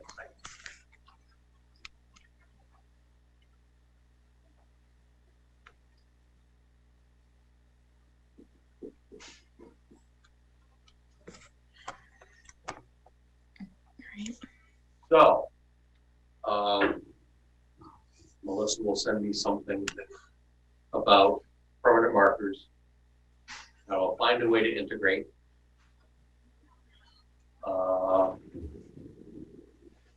And will you send this to Tamika so we can put it on the Dropbox?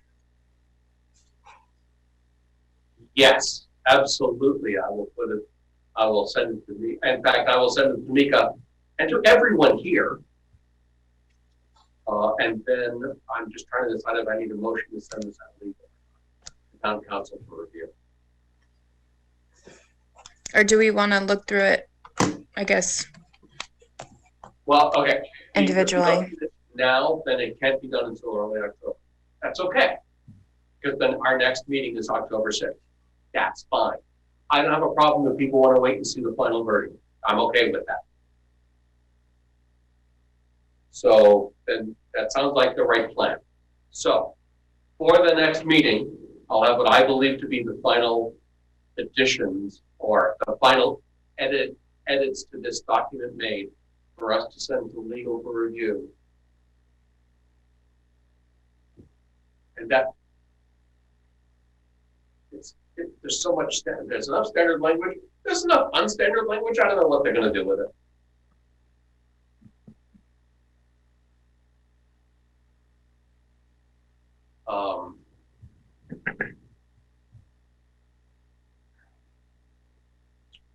What do we think about sending a copy at the same time that we send it to council, sending it to the grantor so that they can review it in parallel with town council, just so they can see the changes. If they have any thoughts, I don't want to blindside them at the end. They know changes are coming. I made that clear. I think that's a good idea. Okay. Then I will do that at the same time. But we'll do that after the next meeting.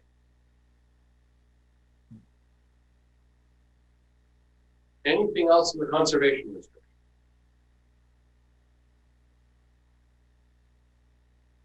Hearing nothing. Okay, move on.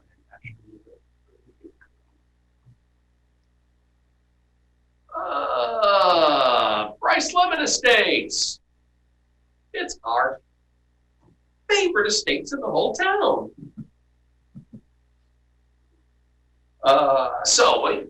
Let me not just be a wise ass. I know the people in the back room are saying, get to it. Where? Oh, it's right here.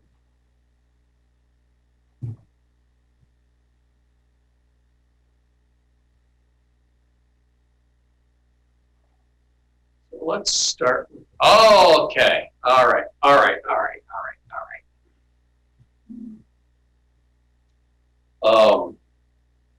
So this is on our agenda because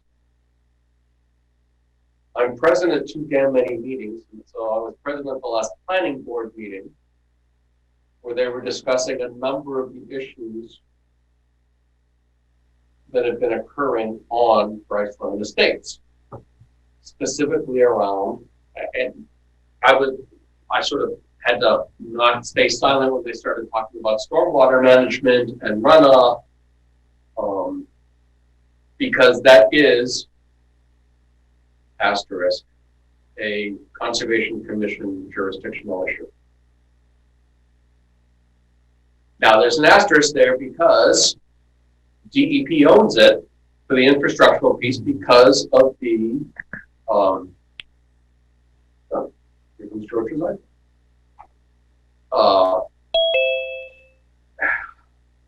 Because of the superseding order of conditions based upon the appeal of our orders of conditions back when Brice Lemon was most recently before us from a large project perspective, not from an individual house law. And one of the points that I made to the planning board was that if sedimentation makes it into a wetland, DEP is going to really, really, really care. If the erosion controls are a mess, DEP is going to care, but not really, really care until something gets into the wetlands. Or so they have, it seems that's the way they historically behave. And again, Concom doesn't have a lot of jurisdiction here because it's not our project, it's DEP's project. But part of what they discussed was this engineering report with engineering, which discusses quite a number of things, you know, slide plot finish and blah, blah, blah. The things that people started to speak up about were, let's start right here. It starts with phase 2. I was not going to let me highlight. Fine. 151 Woodside was stupid. Anyway, I'm not going to try and pronounce anything anymore.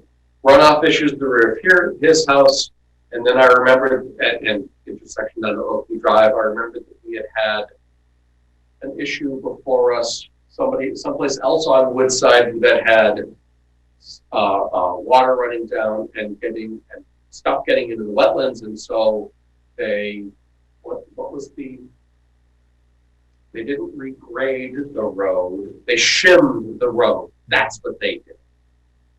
Which for that owner seemed to solve the problem.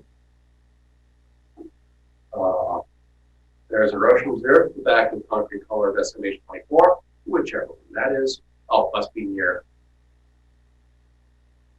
51.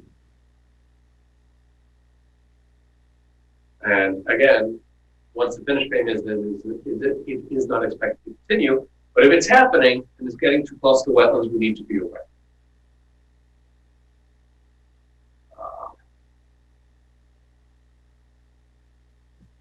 Is it me or is that a giant pile of concrete to prevent erosion? Or is it a blob of concrete? It's like a collar around the manhole cover. Yeah, maybe it is. Oh, yeah. I was thinking this is it. So this is the erosion problem, where it's actually creating a neat little pit that's right next to the the stormwater. And there is a temporary runoff diversion berm. There are some discussions about that. So water run, down here hits the berm and goes into this structure. One would presume there is not a significant runoff down here. But again, I believe that we're near the edge of, sort of near the edge of phase 1 here, which is all that's really done. And so it's probably coming right off the hill because there's nothing to stop it.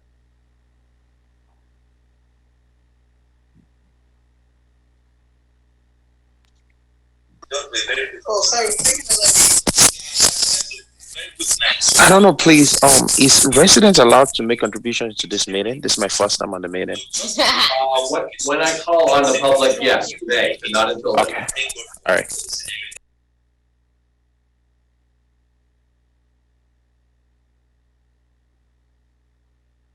I can't even see the berm here.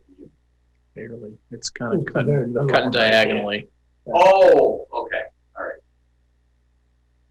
Peter, I'm not sure if you saw, but I also included a video in the drive from one of the residents. Yes, and we'll be showing that in a little bit. Thank you. Okay. First, I just want to go through the Quinn report all by itself. Blah, blah. Yes, things are changing. Where? Oh, phase 3. Oh, yes. Standing water observed in the completed sewer trench, which would be an issue. Standing water is observed in the diversion swale and the settling basins. And some sedimentation was beyond the erosion control areas of the diversion swale discharge. So we may want to go out and take a look. What part of the development is that? Do we know roughly? Phase 3 starts at Main Street and goes in. Oh, okay. So this does not connect. So phase 1 is effectively done. Yeah. Phase 2 is next moving inland, away from Charnock Hill Road, yep. but includes the large detention pond. Yep. Okay. And then phase 3 starts at Main Street, moves inward, and then I don't remember which of those two groups phase 4 attaches to, and phase 5 ties everything together. So they've started phase 3. They have. I have been told it's clear. Got it. Okay. And they've almost certainly put in road.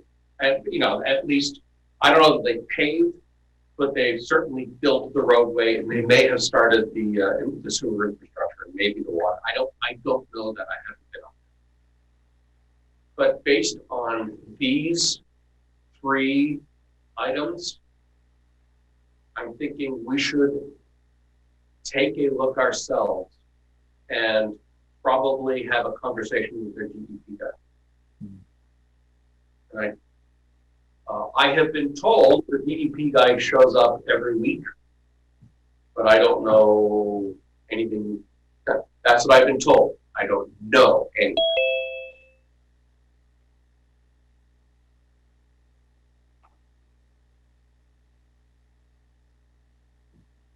And if we go out and look, I would maintain we want to also look at the phase 2 structures, see how full of siltation they are, because that has been a chronic problem on this site.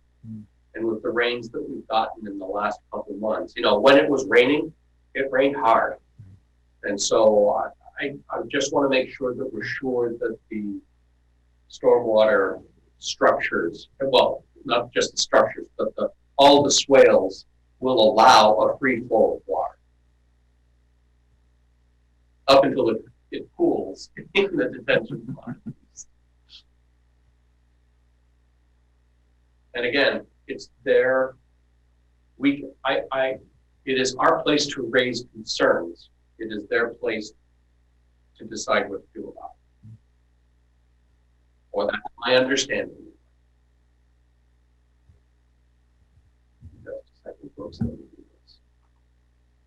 Now, so let's talk about, just a minute, give me a second to pull this out to do the right thing. Yes, pause. Back to the beginning.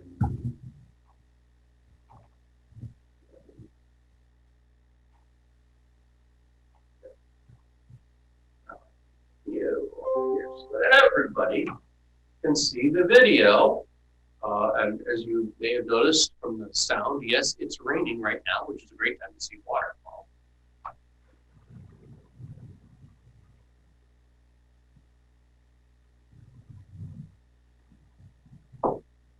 So that sure looks like pretty turbid water right there. Mm-hmm. And I'm going to take a wild guess that tarp is covering some soil. That's just a guess. I don't know that. Okay. Oh.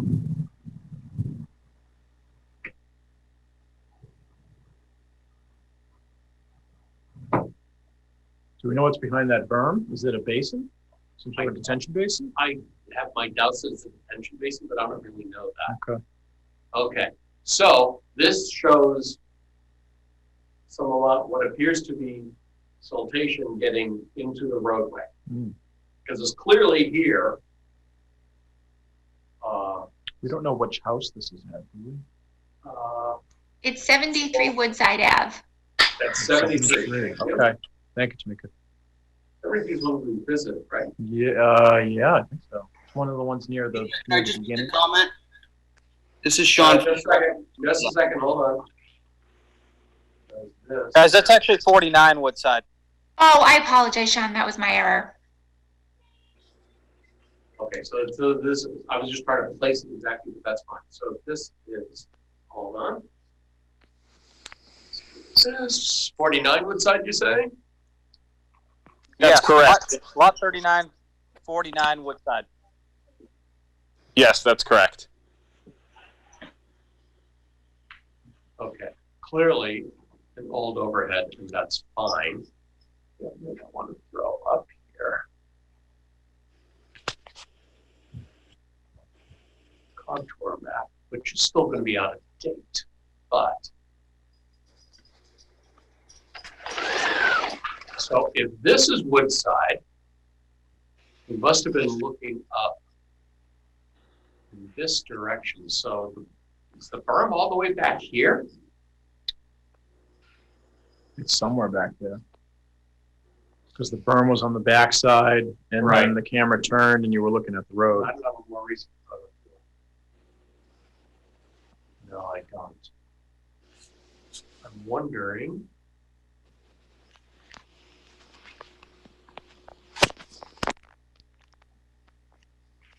That's amazing.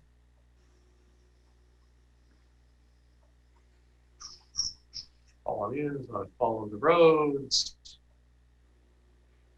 That's Chernock Hill, right?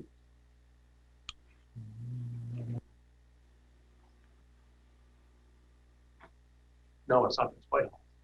Not too far down. Oh, yeah. I think it's right there. Yep, that's the one. Then we drive up the roads. It's a little easier. Oh, this is it right here. Isn't that big? And this is 49, so it's this one.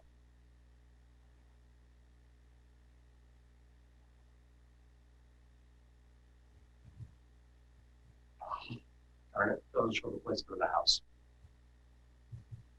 So it is this lot, and the topo lines are old. They don't have any of the most recent data in place, but that's, I was hoping to have something more.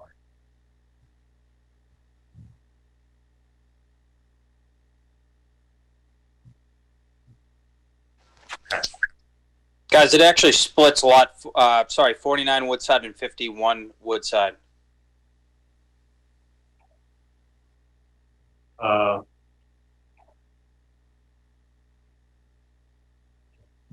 Which, well, I mean, they're adjacent, so which, here, let's go back. So that actual rock path or whatever, the waterway that you're seeing there is literally split 50-50 between both lots.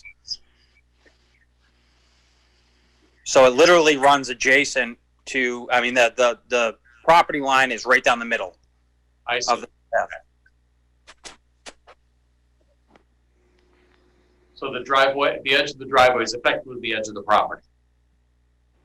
Is Well, this driveway? You can see a stake. It actually runs a kind of across. The driveway is about a foot off the property line at the corner. Right. And Okay. and that's about 6 feet or so on. Oh, yeah, there's the stake your right there. stake. Exactly.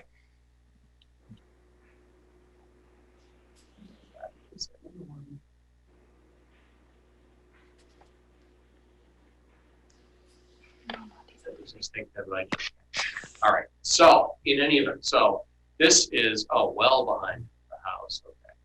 Okay. So I'm going to suggest this is in fact at the very back edge of the property. So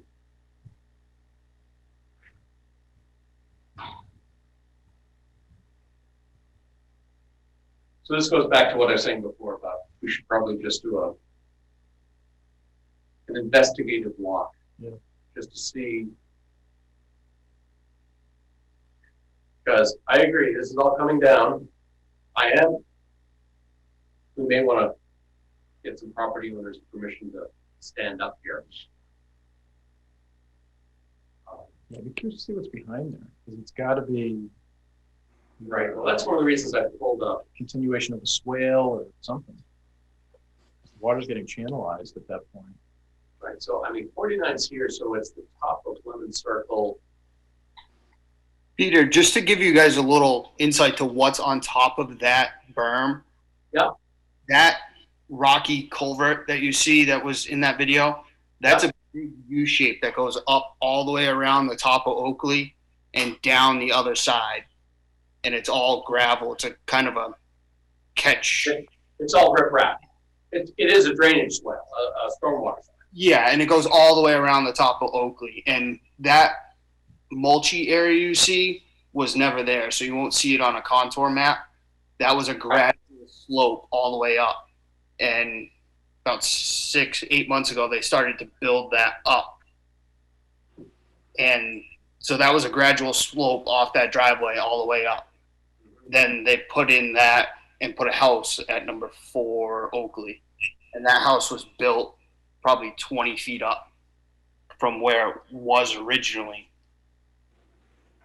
Yeah, the original plan was about 15 feet of grade. Now it's about 35 or 40 feet of grade going up that hill.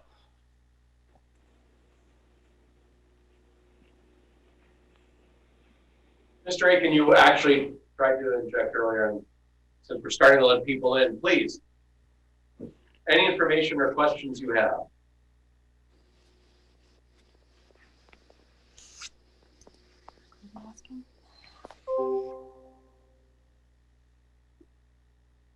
If you're speaking, you're muted.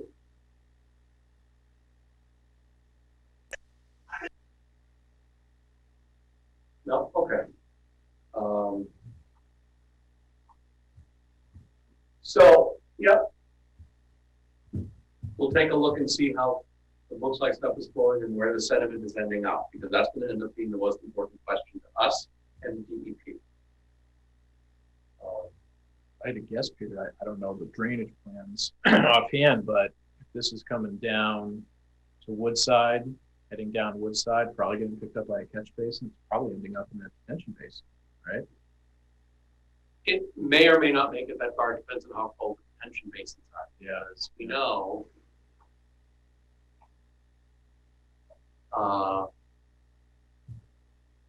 it would all want to run straight downhill to wetlands.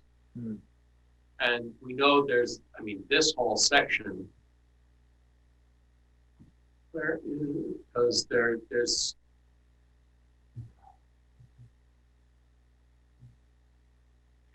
might be the right section where they have the trenches, and I don't have the plans either, where they did the drainage swales leading into the detention ponds, plural. But I'm not familiar with this particular section. It's just, actually, maybe it'll be more obvious. Just,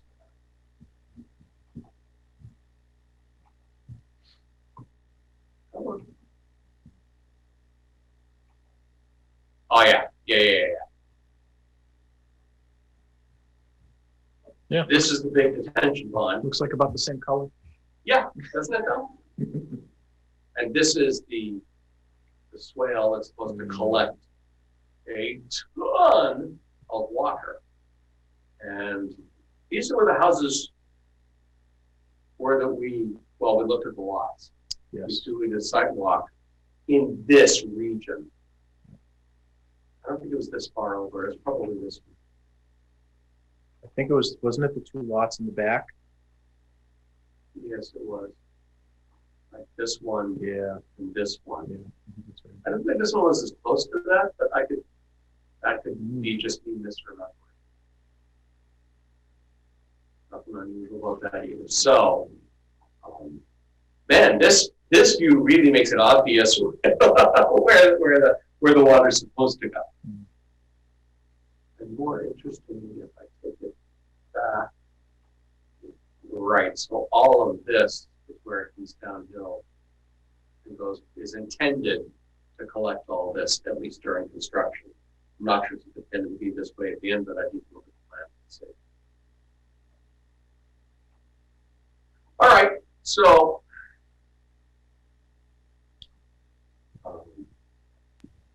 Peter, this is yep, go ahead. 73 Woodside. If you go to Google Maps, it's a little more updated and gives you kind of a little more visual where houses are and the road is actually established. And it gives a little better of a view to kind of see where things are. That's okay. We'll have somebody, well, we will do that just before we do our sidewalk. We don't need to. This is the level of detail I needed for now to see how things map. But my calendar is too full this week to go out and look at this. And since I'm on vacation, I'm gonna let you guys figure out who can go and look when. We wouldn't want to go on Saturday, would we? everything's getting full. I mean, we've already got we got the 3 lots on Emerald, and then we've got Finn Park. And then, yeah, I have to start packing. Yeah. I'm jealous.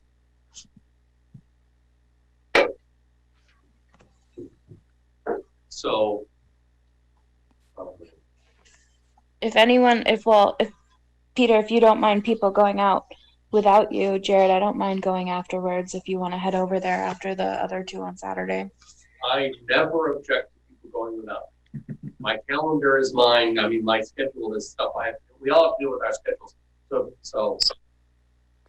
Yeah, Melissa, that should work for me if we wanted to do it. Yeah. And if it turns out that I can on Saturday, I will happily go with you guys. If not, then I'm sorry, but, I'm gonna try and make it over there some evening and look at it. okay.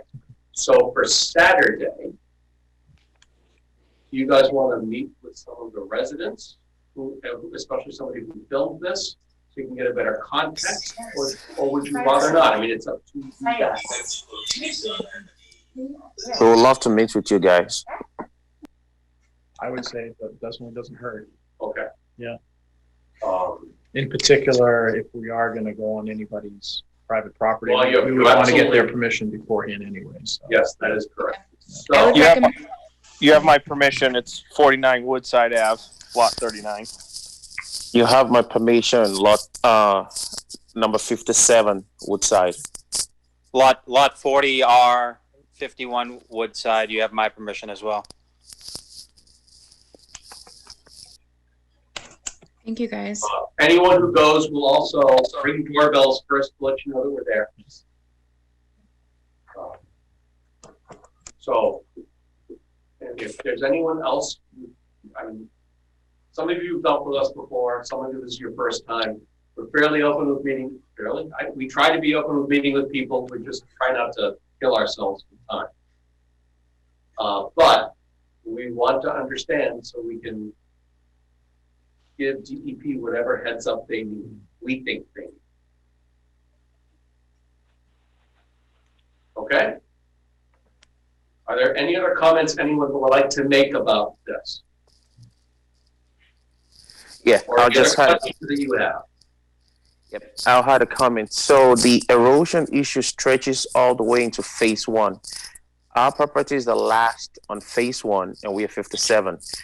All the water, the video you had shows the water going onto the road on the Woodside, but there's other portion of the water that is making its way on the backside of all the properties from 49 to all the way down to 57 and 59, and the water empties itself on the back on our back lawn on 57 and 59. All the water gets stored there when there's a lot of water like that.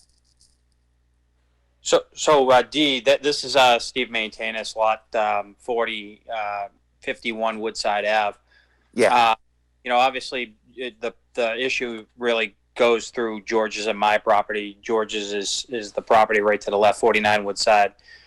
And he's right, guys. It really does. It drains right through my backyard and drops right down into phase 1. I shared some videos and some pictures with Carl Hultgren and the folks on the board, the planning board. So there are videos out there too to reflect the drainage issues that these are, talking about. All right, we'll take a gander. We'll look at it. We'll see what's left. I mean, I know it hasn't rained a lot recently, and so we're not going to see the water runoff you saw. But if there's a clear path of the water that is sediment remaining on the path into the sewer, stormwater structures, that will be highly informative to us, as well as whatever we see going down, basically down past 45 and 50, 46, 50, down towards the wetlands. That's going to end up being what our primary concern is going to be. Not that we don't care, we just don't have jurisdiction. So we'll, as I said, we'll look at it, we'll evaluate it, and we will send appropriate notes to DEP for their consideration and their information.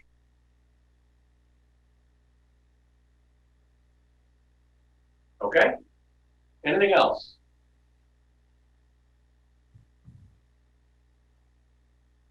All right. Thank you all for participating. Let's see if I can find our agenda. That's Brice London. Oh, now we get to talk about Jordan Farms. Okay, so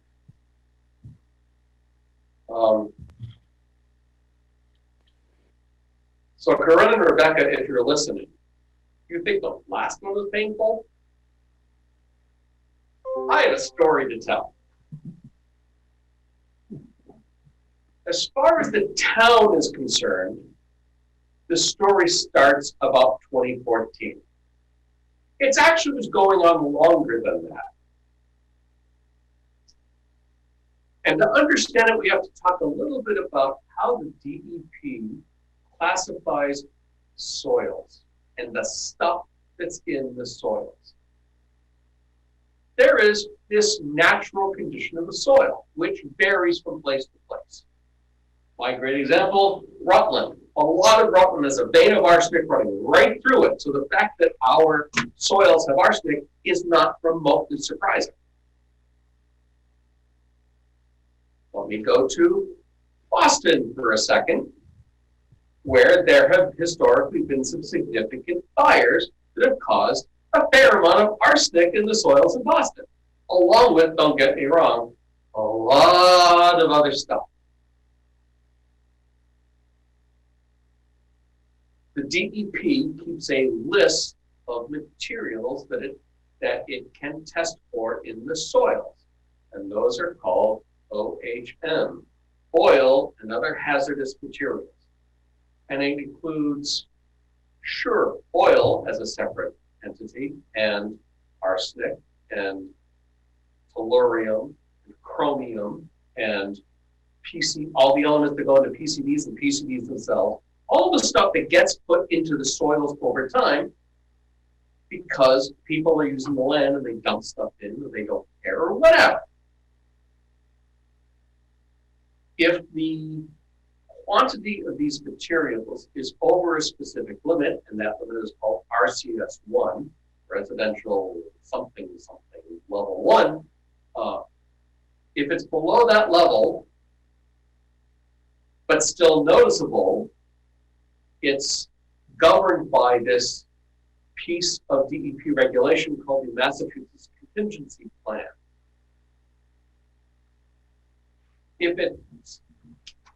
If all this stuff is really low level, let's say not even reportable, not even noticeable, at least beyond normal background conditions,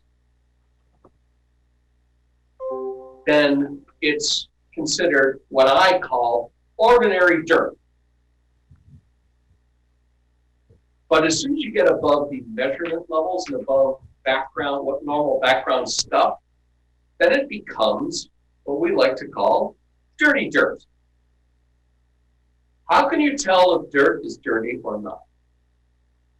Without even doing a test. If the person trying to get you to take the dirt is willing to pay you to take the dirt, it's dirty dirt. If the person wants you to pay him for him to deliver you dirt, it's clean dirt. Now, that's a bit glib, but it's not terribly wrong as a first order. And then you get into horrible things like testing and how much are on background, blah, blah, blah, blah, blah, blah.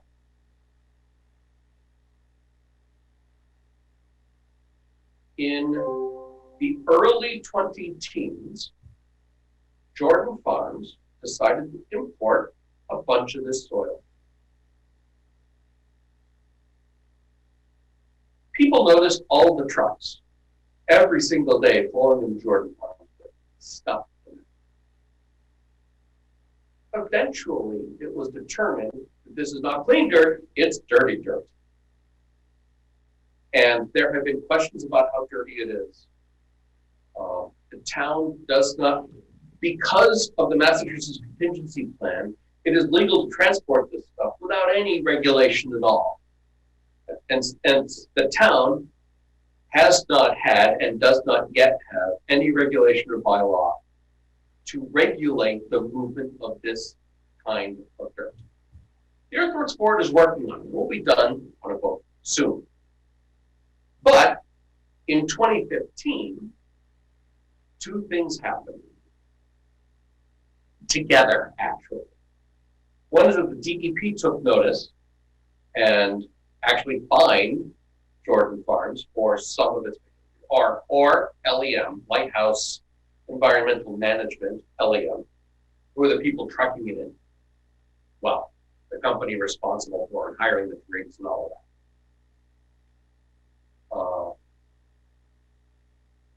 And Lighthouse and Jordan Farms and Overlook Farm, which is right next door, reached an administrative consent order with the DEP, specifying many conditions of continuing the project. Now, much like the wetlands project, it's hard to say you may not, but it's very easy to say these are the conditions around which you will operate. And so the ACO was signed, and there have been third-party reports ever since then, about once a month, plus or minus, since then, indicating what's gone on, what's happening, which includes chemical testing of loads, things like that. It was quiet for a while. And I got a phone call, or two, or three, recently, that a lot of trucks are moving into Jordan Farms again, carrying a lot of stuff. A couple years ago, so before it had completely died down previous time, I had contacted DEP saying, what's the status? I just want to know what's going on. And they said, it's about 80% complete. So when it came back up again, I sent an email to the DEP saying, it's going on for a long time. The ACO was issued in 2015.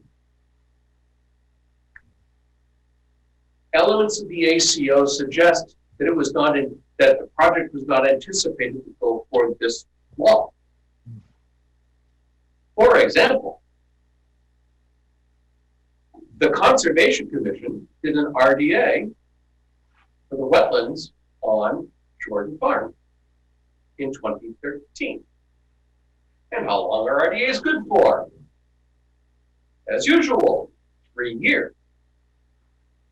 So I began to ask questions like, has anybody determined where that the wetlands have or have not moved since 2013, since the RDA was issued? Because it's long expired.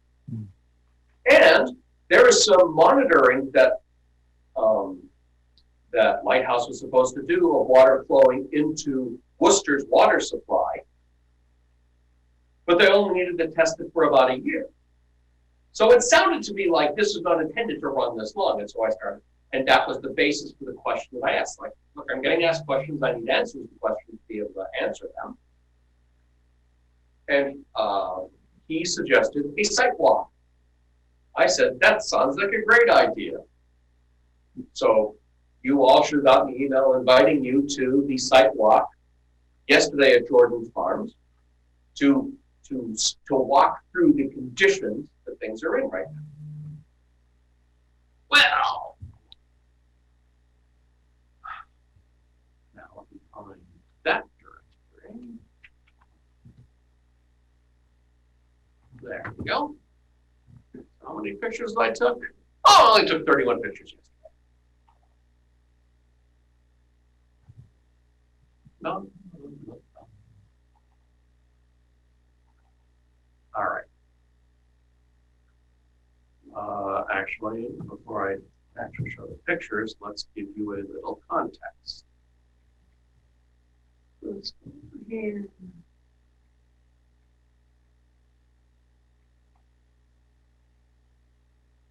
Way the hell out. So now we need to go. That's Main Street. That Glenwood? I think so. Yeah. Yep. Yeah, That's it is. Glenwood. Wheeler, which goes to Massachusetts, and we go to 68 there, and then we turn south. That's right. That's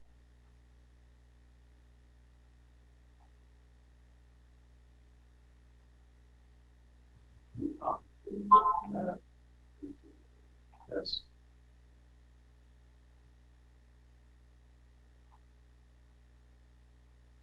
I don't see vegetation.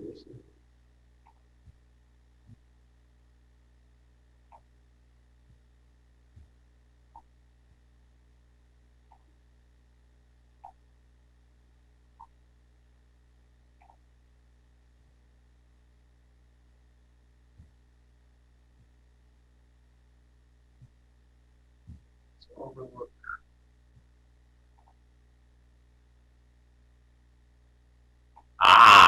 Perfect.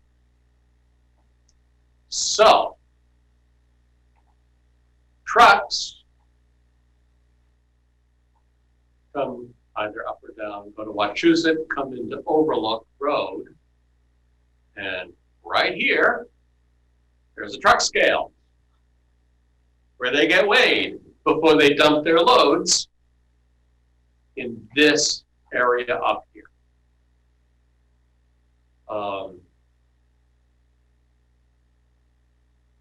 There is, yeah, okay. So there's a detention basin on this property, and that's the high spot. These are the wetlands. So it's pretty much dumped along here and up here. That was to a rough order the fill area. So I'm going to refer to this from time to time just to show you where the pictures were taken.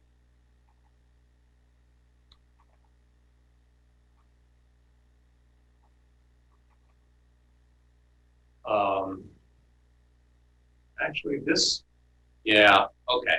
So this road is the property line. And the road technically is on Overlook Road property, but it's effectively the property line, and there is a drainage swale that runs along this road, and then to something funny we'll talk about later. So that picture was taken from right about here. No, I'm wrong. It's got to be right about here.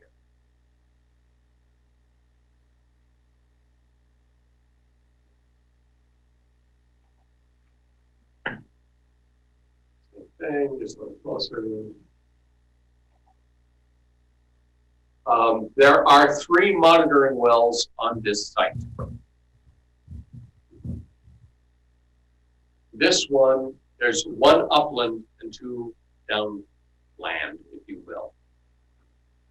And so if we would have walked here, then the first one's going to be right about here, actually.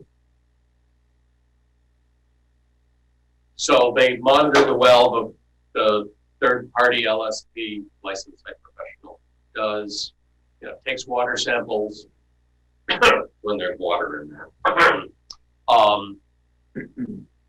So we ended up doing a fair amount of walking.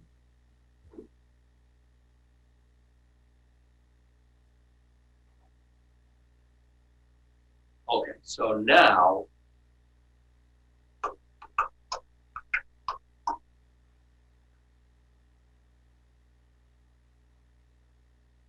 Yeah, it's not up here.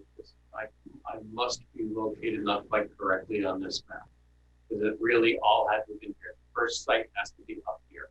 The first well really has to be here. Because this is all long cornfield, been that way forever. And he didn't dump soil there, he dumped soil downhill and so as I understand it, this was a depression that he was trying to fill up to make better farmland. Philosophically, that's what he was trying to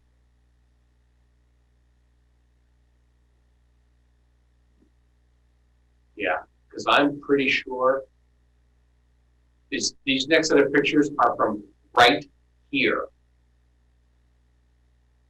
And they show the current state of this up here. So, looking up at the cornfield, the other reason this is here is because in the past, there was a drainage ditch to collect the water and then run it down from here to behind me and into what is now a filled up basin. All the basins have been filled because the project's done. It's also supposed to be from here, topsoil, seed, and be done.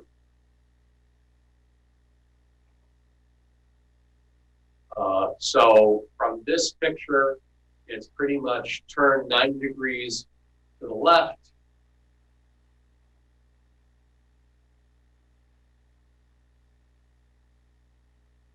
And we have a few of these things that we turn around, and that's kind of what we say. So because this whole thing used to be detention basin, it was just filled in, that's why it's all what I will generously identify as topsoil now. We'll see why in just a minute. 4 pictures of the area. This actually is one of the wetlands from the map. The other one's over here somewhere.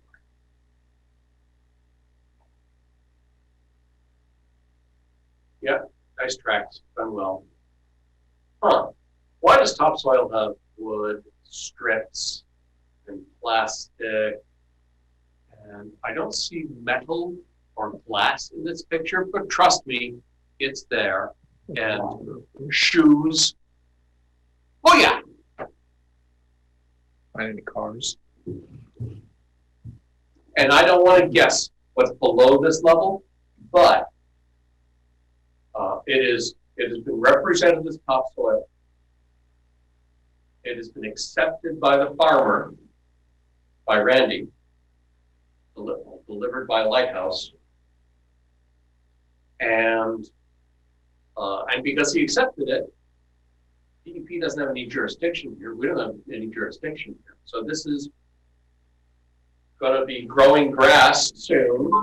In a few years, when it gets a good base, it will probably become corn. That was the intent for this whole area, as it was described.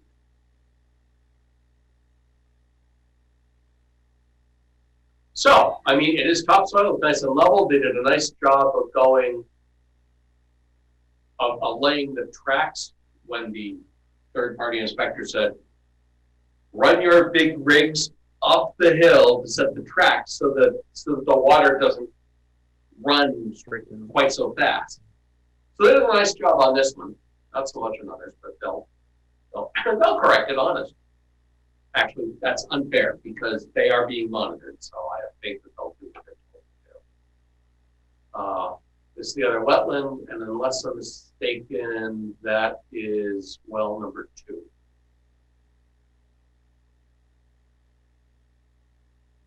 Peter, when we first went over there and looked at this, they had graded over some isolated wetlands, and I don't see anything that shows in these pictures or in the sky view there where these things are there anymore. They're not. Everything has been brought up at least 4 feet. All of this stuff was. I mean, you can't tell it, but this is 10 to 12 feet up from previous grade. these wetlands were marked, and we had a wetland scientist out there that was educating us. And he had his little boring thing, and he was showing us all kinds of things about it. But if that's the case, if it's all flat, then he's filled in some wetlands again. Yeah, but they're isolated, so there's a lack of jurisdiction there anyway. If they're isolated, I mean, these are the areas that I believe were the results of the RDA. And those feet, I mean, you can actually see the distance between the edge of the wetland to their limit of work. So I'm not disputing you, Bill. I'm absolutely not arguing with you. I agree. They're gone. There ain't nothing left of what was there. Whatever is there before is now under a whole bunch of dirt and stuff. How tall was that corn when you was over there?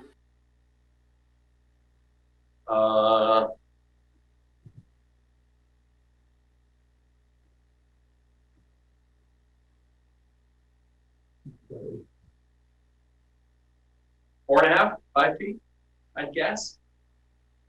I mean, Skip, do you think that's about right? I mean, I'm guessing here. Yeah, I wasn't there. No, I know you were there, but I mean, just looking like at the picture. That looks like to me about 4.5 feet. Yeah. Normally when you plant corn, especially for the cows, it's a heck of a lot taller than that by this time of the year. They had to bring in crap that was left over from the paper mills, and they put it in there on that in order to get anything to grow. Yep. And where they planted it the first year, it didn't grow, but a foot or two, and then it stopped growing. The soil is dead. Yep, there's no question they've had to significantly amend. So obviously I wasn't there. Yes. But just based on these pictures, if they're calling this topsoil, it does not look like topsoil based on these pictures. If it is, it has a really low organic content. Well, really low. So there were a couple conversations about this that I know about.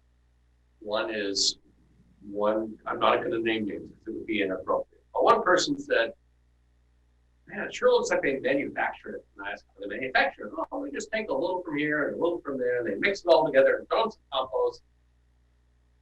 And it sort of acts like compost. Yep. Another person, more in the know, said, no, this was dug out of somebody's space and Lighthouse is paid to take it away. Which I had no trouble believing, to be fair. But, again, the town doesn't have a lot of jurisdiction. Oh, did I mention the contract? Because that was the second thing that happened.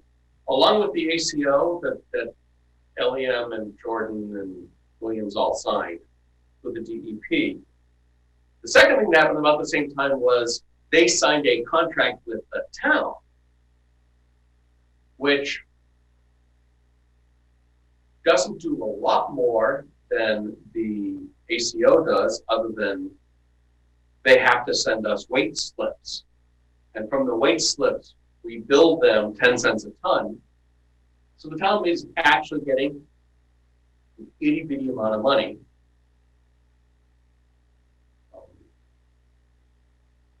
And they deal with the police when in order to do traffic control, and they deal with blah blah. So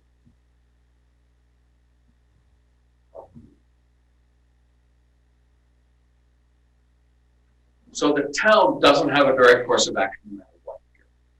The town has no control, the town has no authority. The only thing we can say is that they agreed to act in a specific way, and I can't say they haven't. What I can say is they stopped sending us money in March of 2018. And I asked about that, and they said, yes, we have one more check coming to you to cover the rest of everything, including all the costs, which would be $2,700 in that order. Well, let's just say 10 cents a ton wasn't enough, but whoever negotiated it, that's what they got. So moving that forward. So did DCI have anything to say about the situation? They say it's great or not great, or? He was not, the DEP guy was not dissatisfied. He was not dissatisfied. Because the third-party inspector was not dissatisfied. They both recognized it's not settled, it's not done. There's still some more that needs to be done, but for a project that's basically done and should be in maintenance mode, they seem to be okay with it. Yeah. Did I send, I know I meant to, but I don't remember if I did. Did I send the most recent third-party report?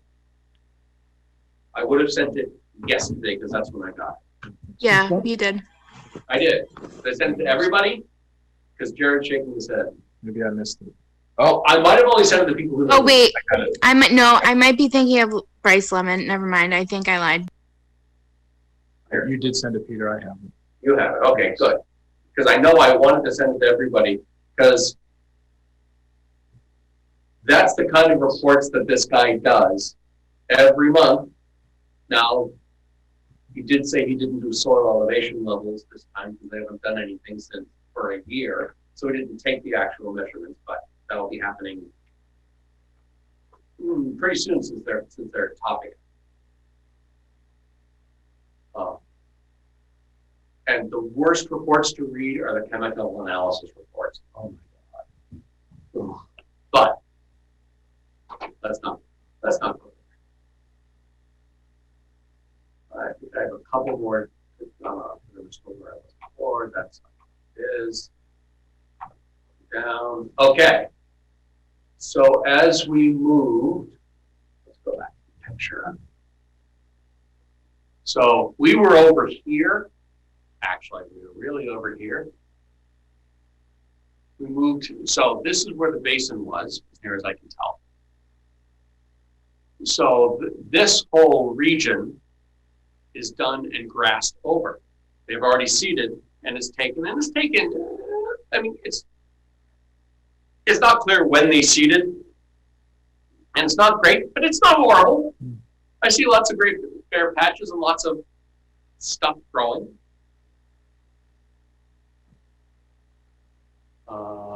So let's see. This picture is looking in this direction. The next one is looking pretty much in this direction. I can tell from the tree line. And then here I'm looking even further back. Here looking sort of towards here, because this is that wetland, and this is the area they didn't touch. You can tell from the color of the grass.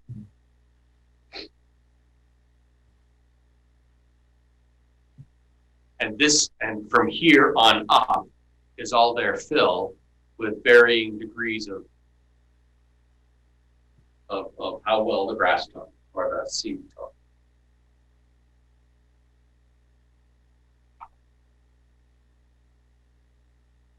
Looking back where we were before, I believe.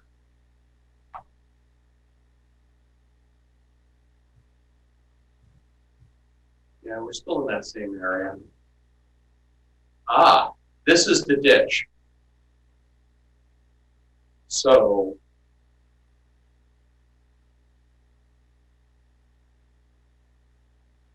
I believe we have to be right here. And I'm looking this way down the drainage swale. So water comes running down here, goes underneath this little roadish thing, this path, and a culvert, and then comes out again to this picture. And this is looking straight down the property line towards here.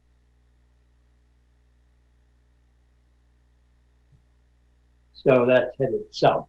Yes, this is looking due south, or pretty close. Right toward the reservoir. Yep. Another picture, I'm standing 30 or 40 yards down. So the at intersection I was standing in is back here. This is just the state of it, which is, as you can tell, it's partially filled. This is actually looking up the hill at the space that was all filled in and been grassed over. And again, more of the property, follow the drainage. This is actually on overlook property. So we are now standing right about here. Again, used to be a catch basin, it's been filled in. I don't think that this can't be considered topsoil even, simply because, I mean, well, okay, this is the road. I grant that that'll be rocky, but it doesn't look all that different out here.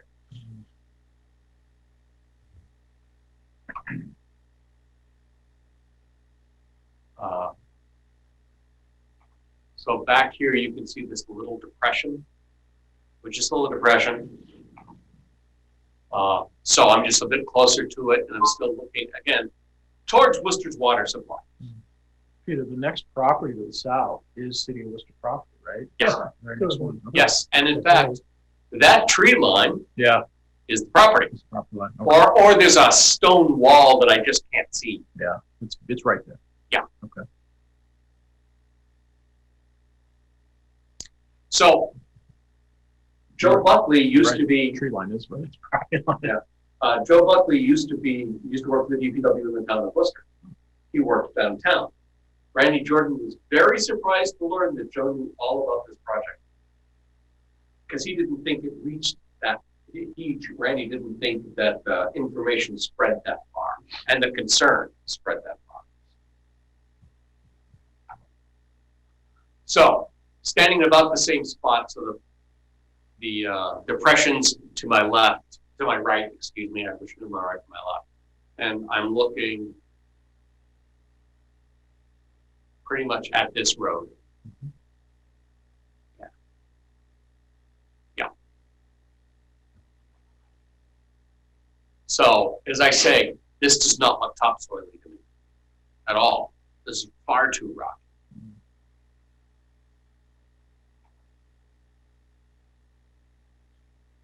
More of the same. Lots more of this. You're saying this is overlook and not look? This is overlook. Okay, I thought he was not allowed to do that because it's API property. That's what maybe I'm all wet. I don't know. What I can say is that a basin was dug and has now been filled.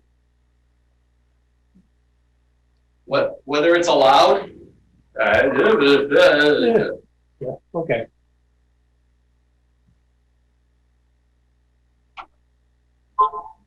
So here you can see more of the swale, which I'll talk about in a minute, and then the edge of the, that's well number 3. So it's on Jordan property, but very close to the edge, and it is still clearly down gradient from the importation activity and all of that.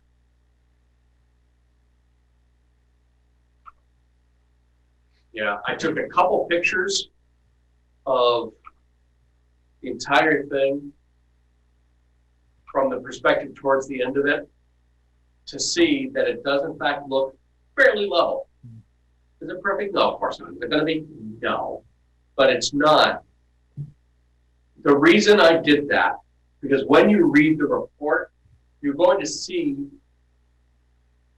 deviations from the plan, and deviations of 1, 2, 3 foot.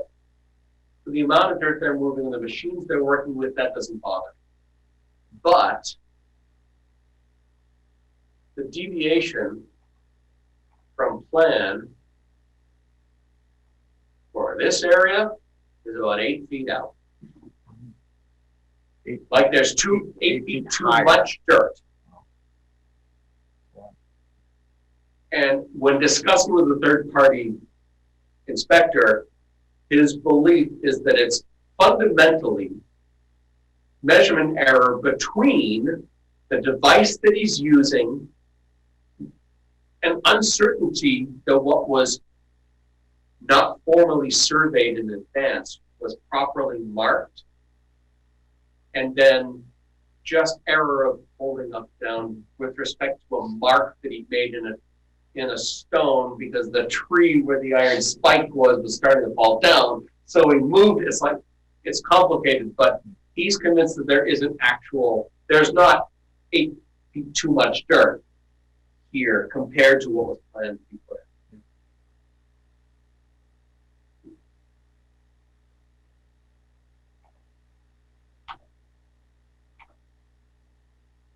Why do I have a picture of this? Oh, never mind. Because I needed to give the Zoom meeting ID to somebody else. So that's my trip report. Are there questions? No silt fences, nothing like that. I asked it. They got no silt fences anywhere. Even in the wetlands where they were pretty close, nothing. Correct, nothing. They were more than 100 feet away. So nobody could force them by wetlands laws to put it in. Should it have been part of the ACO? Hell yes. And I would have put them way back here somewhere at the toe of their proposed grading. There are things I would do differently that I know to put in the regulations for writing the earthworks report, which I can do better now that I've taken a walk. By the way, this report will be repeated at the earthworks meeting on Thursday.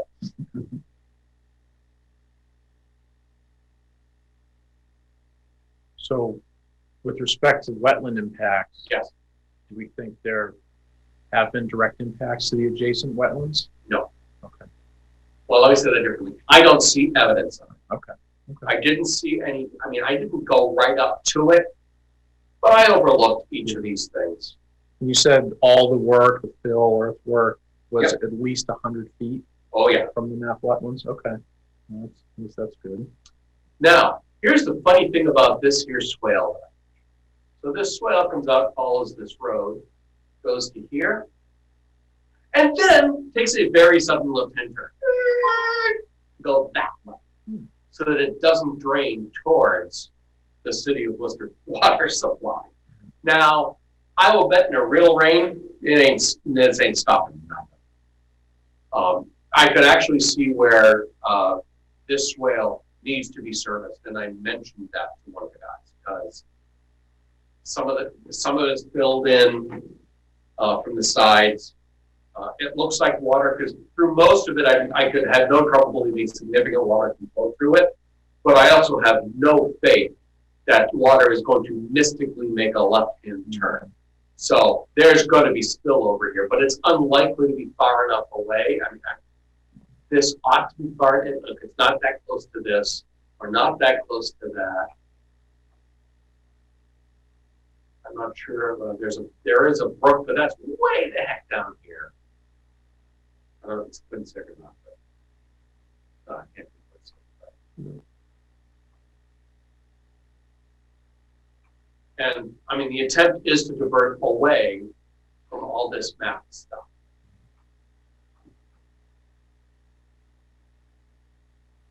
So there's a whole swamp going right down the edge of Route 68. Yeah. Well, yes, there is that, which is another reason they want to divert it this way. So when it overruns whatever this structure is,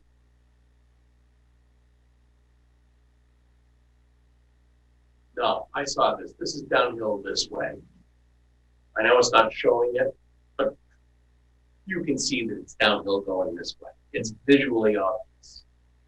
Not as severely as going this way, so the water will want to head towards these areas. Because that's known as the Holbrook Swamp, all along down the edge of Route 68. Yep. Oh, yeah. And a swamp, oh boy, is it. Yeah. And that all feeds the reservoir. Yep. And it has always been our concern, many people's concern, that when water flows this way across 68 and down this hill, is that Muscatine? That's too small, isn't it? Yeah, go south. Yes, of course it's south. I knew that. It's over. Oh, it's right here. Right there. Yeah. Yes, there's the town's water supply, those of you in a public water.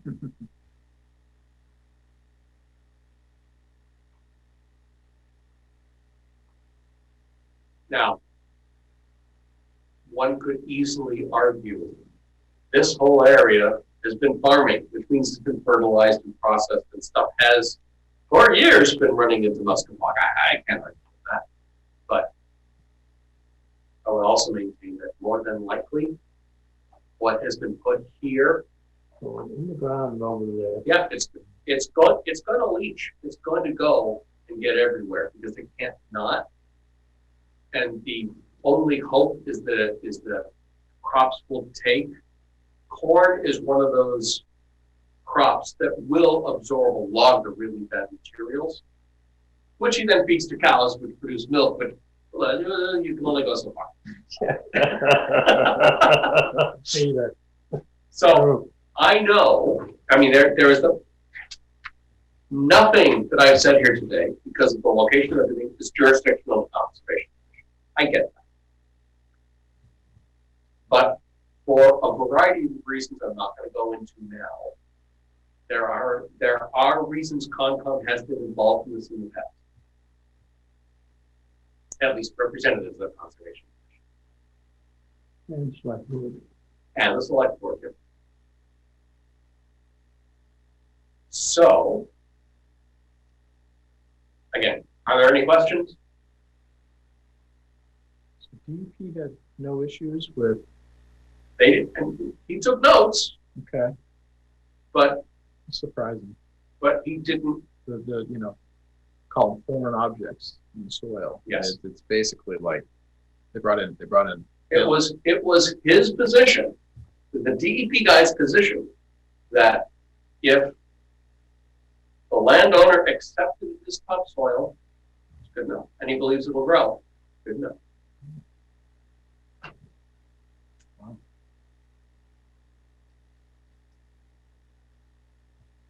Did any comments from the Board of Health at all when they were there? No, he didn't say anything. At least nothing I can remember. There were, so from Rutland, there was me, the health agent, Rich Stevens, and Joe from DPW. For a brief moment, Seth Knipe showed up, but just to find out where the oil tank was that had to get more fuel oil. Some fuel oil tank that used to be on the Jordan property that's now on the Williams property that's getting moved to Berlin. So Randy Jordan, the owner of the property, was there. The DEP guy, Paul Vigent, I believe that's how you pronounce his name. And then a guy from Lighthouse, the third-party inspector, was there. And one other guy who was a project manager was there. So there were enough people that sometimes there were 2 or 3 conversations and 2 or 3 little subgroups that we get together and mix and spread apart differently anyway. I found myself as often as not, especially when I was over here, wanting to look this way. I was with one guy and we just kind of had conversations about the swale and how everything was working, and about water flow and what's their water supply, stuff like that. And then a lot more of the time, there were 4 or 5 of us all together with 1 or 2 other guys scattered out.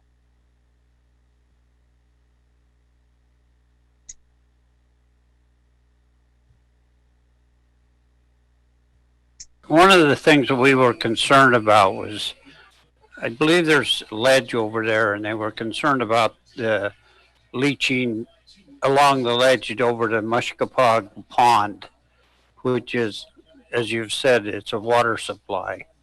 And there was millions of dollars made on this deal. I can't speak to how much money was exchanged hands. I can say it was noted that before this fill operation, so there's a classification of soils where class 1 is as good as it gets, and class 9 is asphalt. Whoever did the classification of this area that was used for the infill, not this area, sorry, whatever the infill areas were really over here, they were in a class 8 because there's so much rock. So, to your point, when this stuff leaches down and hits the rock, the next rainstorm, it's got to follow the topology of the land. It has no choice. Yes, that is a concern. It's a concern for us. It was not mentioned once yesterday afternoon.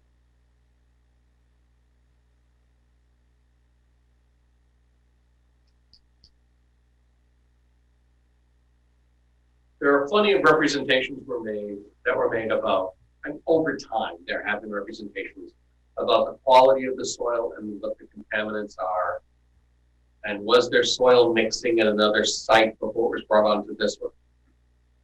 I can't speak to that. I don't have any knowledge. I've only got things that I have been told and suggestions that have been made, but I haven't verified any of it.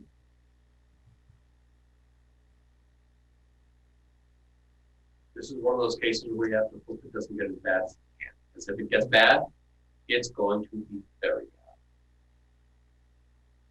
bad. Worcester Waters was taking samples from the swamp. Yes, Are they have doing been. that? I don't know that they still are. I haven't heard that they still are. In fact, I have heard, but I've not verified, that they are no longer doing it. And by the way, the turbidity measurements that they needed to make for only 1 year, that was the end of this structure, this what is now a swale. So they were supposed to be doing turbidity measurements of what was overflowing and getting released this way. But they only had to do it for 1 year total, which doesn't make any sense to me, but that's me. Should be until it's stabilized. I would have thought that would be smarter. But as Skip says, City of Worcester was doing its own thing there for testing. Yeah, the city's pretty sensitive to that stuff. That's all they need to be. Right, yeah. It's their water. I mean, yeah. As, by the way, so do we.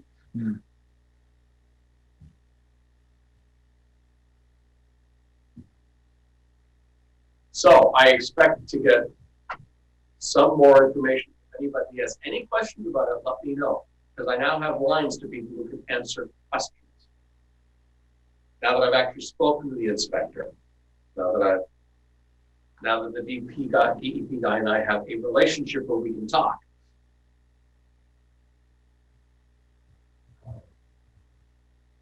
I'd just like to see it monitored better, but that's, Yep. I have to be careful what I say. Monitoring will be a significant piece of our regulation. But we can't go back in and regulate it. We can't do this. No, it's too late for this one. This one's done. It's too late for us to take any part in any of it. It's so all we can. So don't want to say it that way. to the upside of that yellow square. Yep. To the upside, no, stay where you're at. Follow your line down where that water was. Took the left turn. What's all that dirt work in there? Just move it right there. What is this? This is, as near as I can tell, this is unrelated to the project. because the project ended here at this basement. But it looks like somebody's dragging more dirt in down there. Yeah. And it still kind of looks that way, but I don't think this is part of this project. I think it's something to do with Overlook Farm. Well, maybe trying to fly over. This was supposed to, Overlook wanted to dump some soil over on their property too. I think it's that property just to the upper right of the highlighted one. And for some reason that was stopped, and I don't remember who stopped it, but that didn't go forward. Now, I'll bet that has to do with the APR that Skip was mentioning earlier, that they wouldn't be allowed to do it. So I don't know how they were allowed to do a basin, to clear it out, to excavate a basin and then fill it back in, and not be allowed to move dirt wherever. But I haven't read the APR. I don't know enough about it. I remember when we walked that side over there, there was a basin that had been put at the base of the hill just before the swamp. And I'm going by memory here, and it's not too good, but and I remember that pond had broken through and they had to repair it. Okay.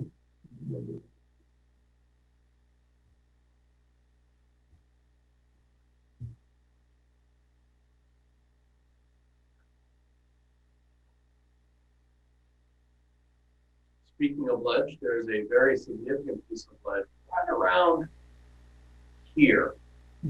I didn't get a picture of it, but boy, is it there. I mean, it's sticking up 25 feet or so, I think. That might be an overestimate, but it's impressive nonetheless. Were there other outcroppings, or was that the only one? That's the only one I saw. Really? There's some of the dirt about that much. Yeah. It really is. So yeah, you used to be able to see it. Yeah. All right, I'm gonna shut down the show and tell. I think we're done with that. And unless I'm mistaken, is there any other business before the commission?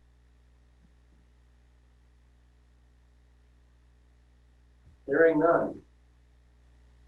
You all know what I'm waiting for. Motion to adjourn.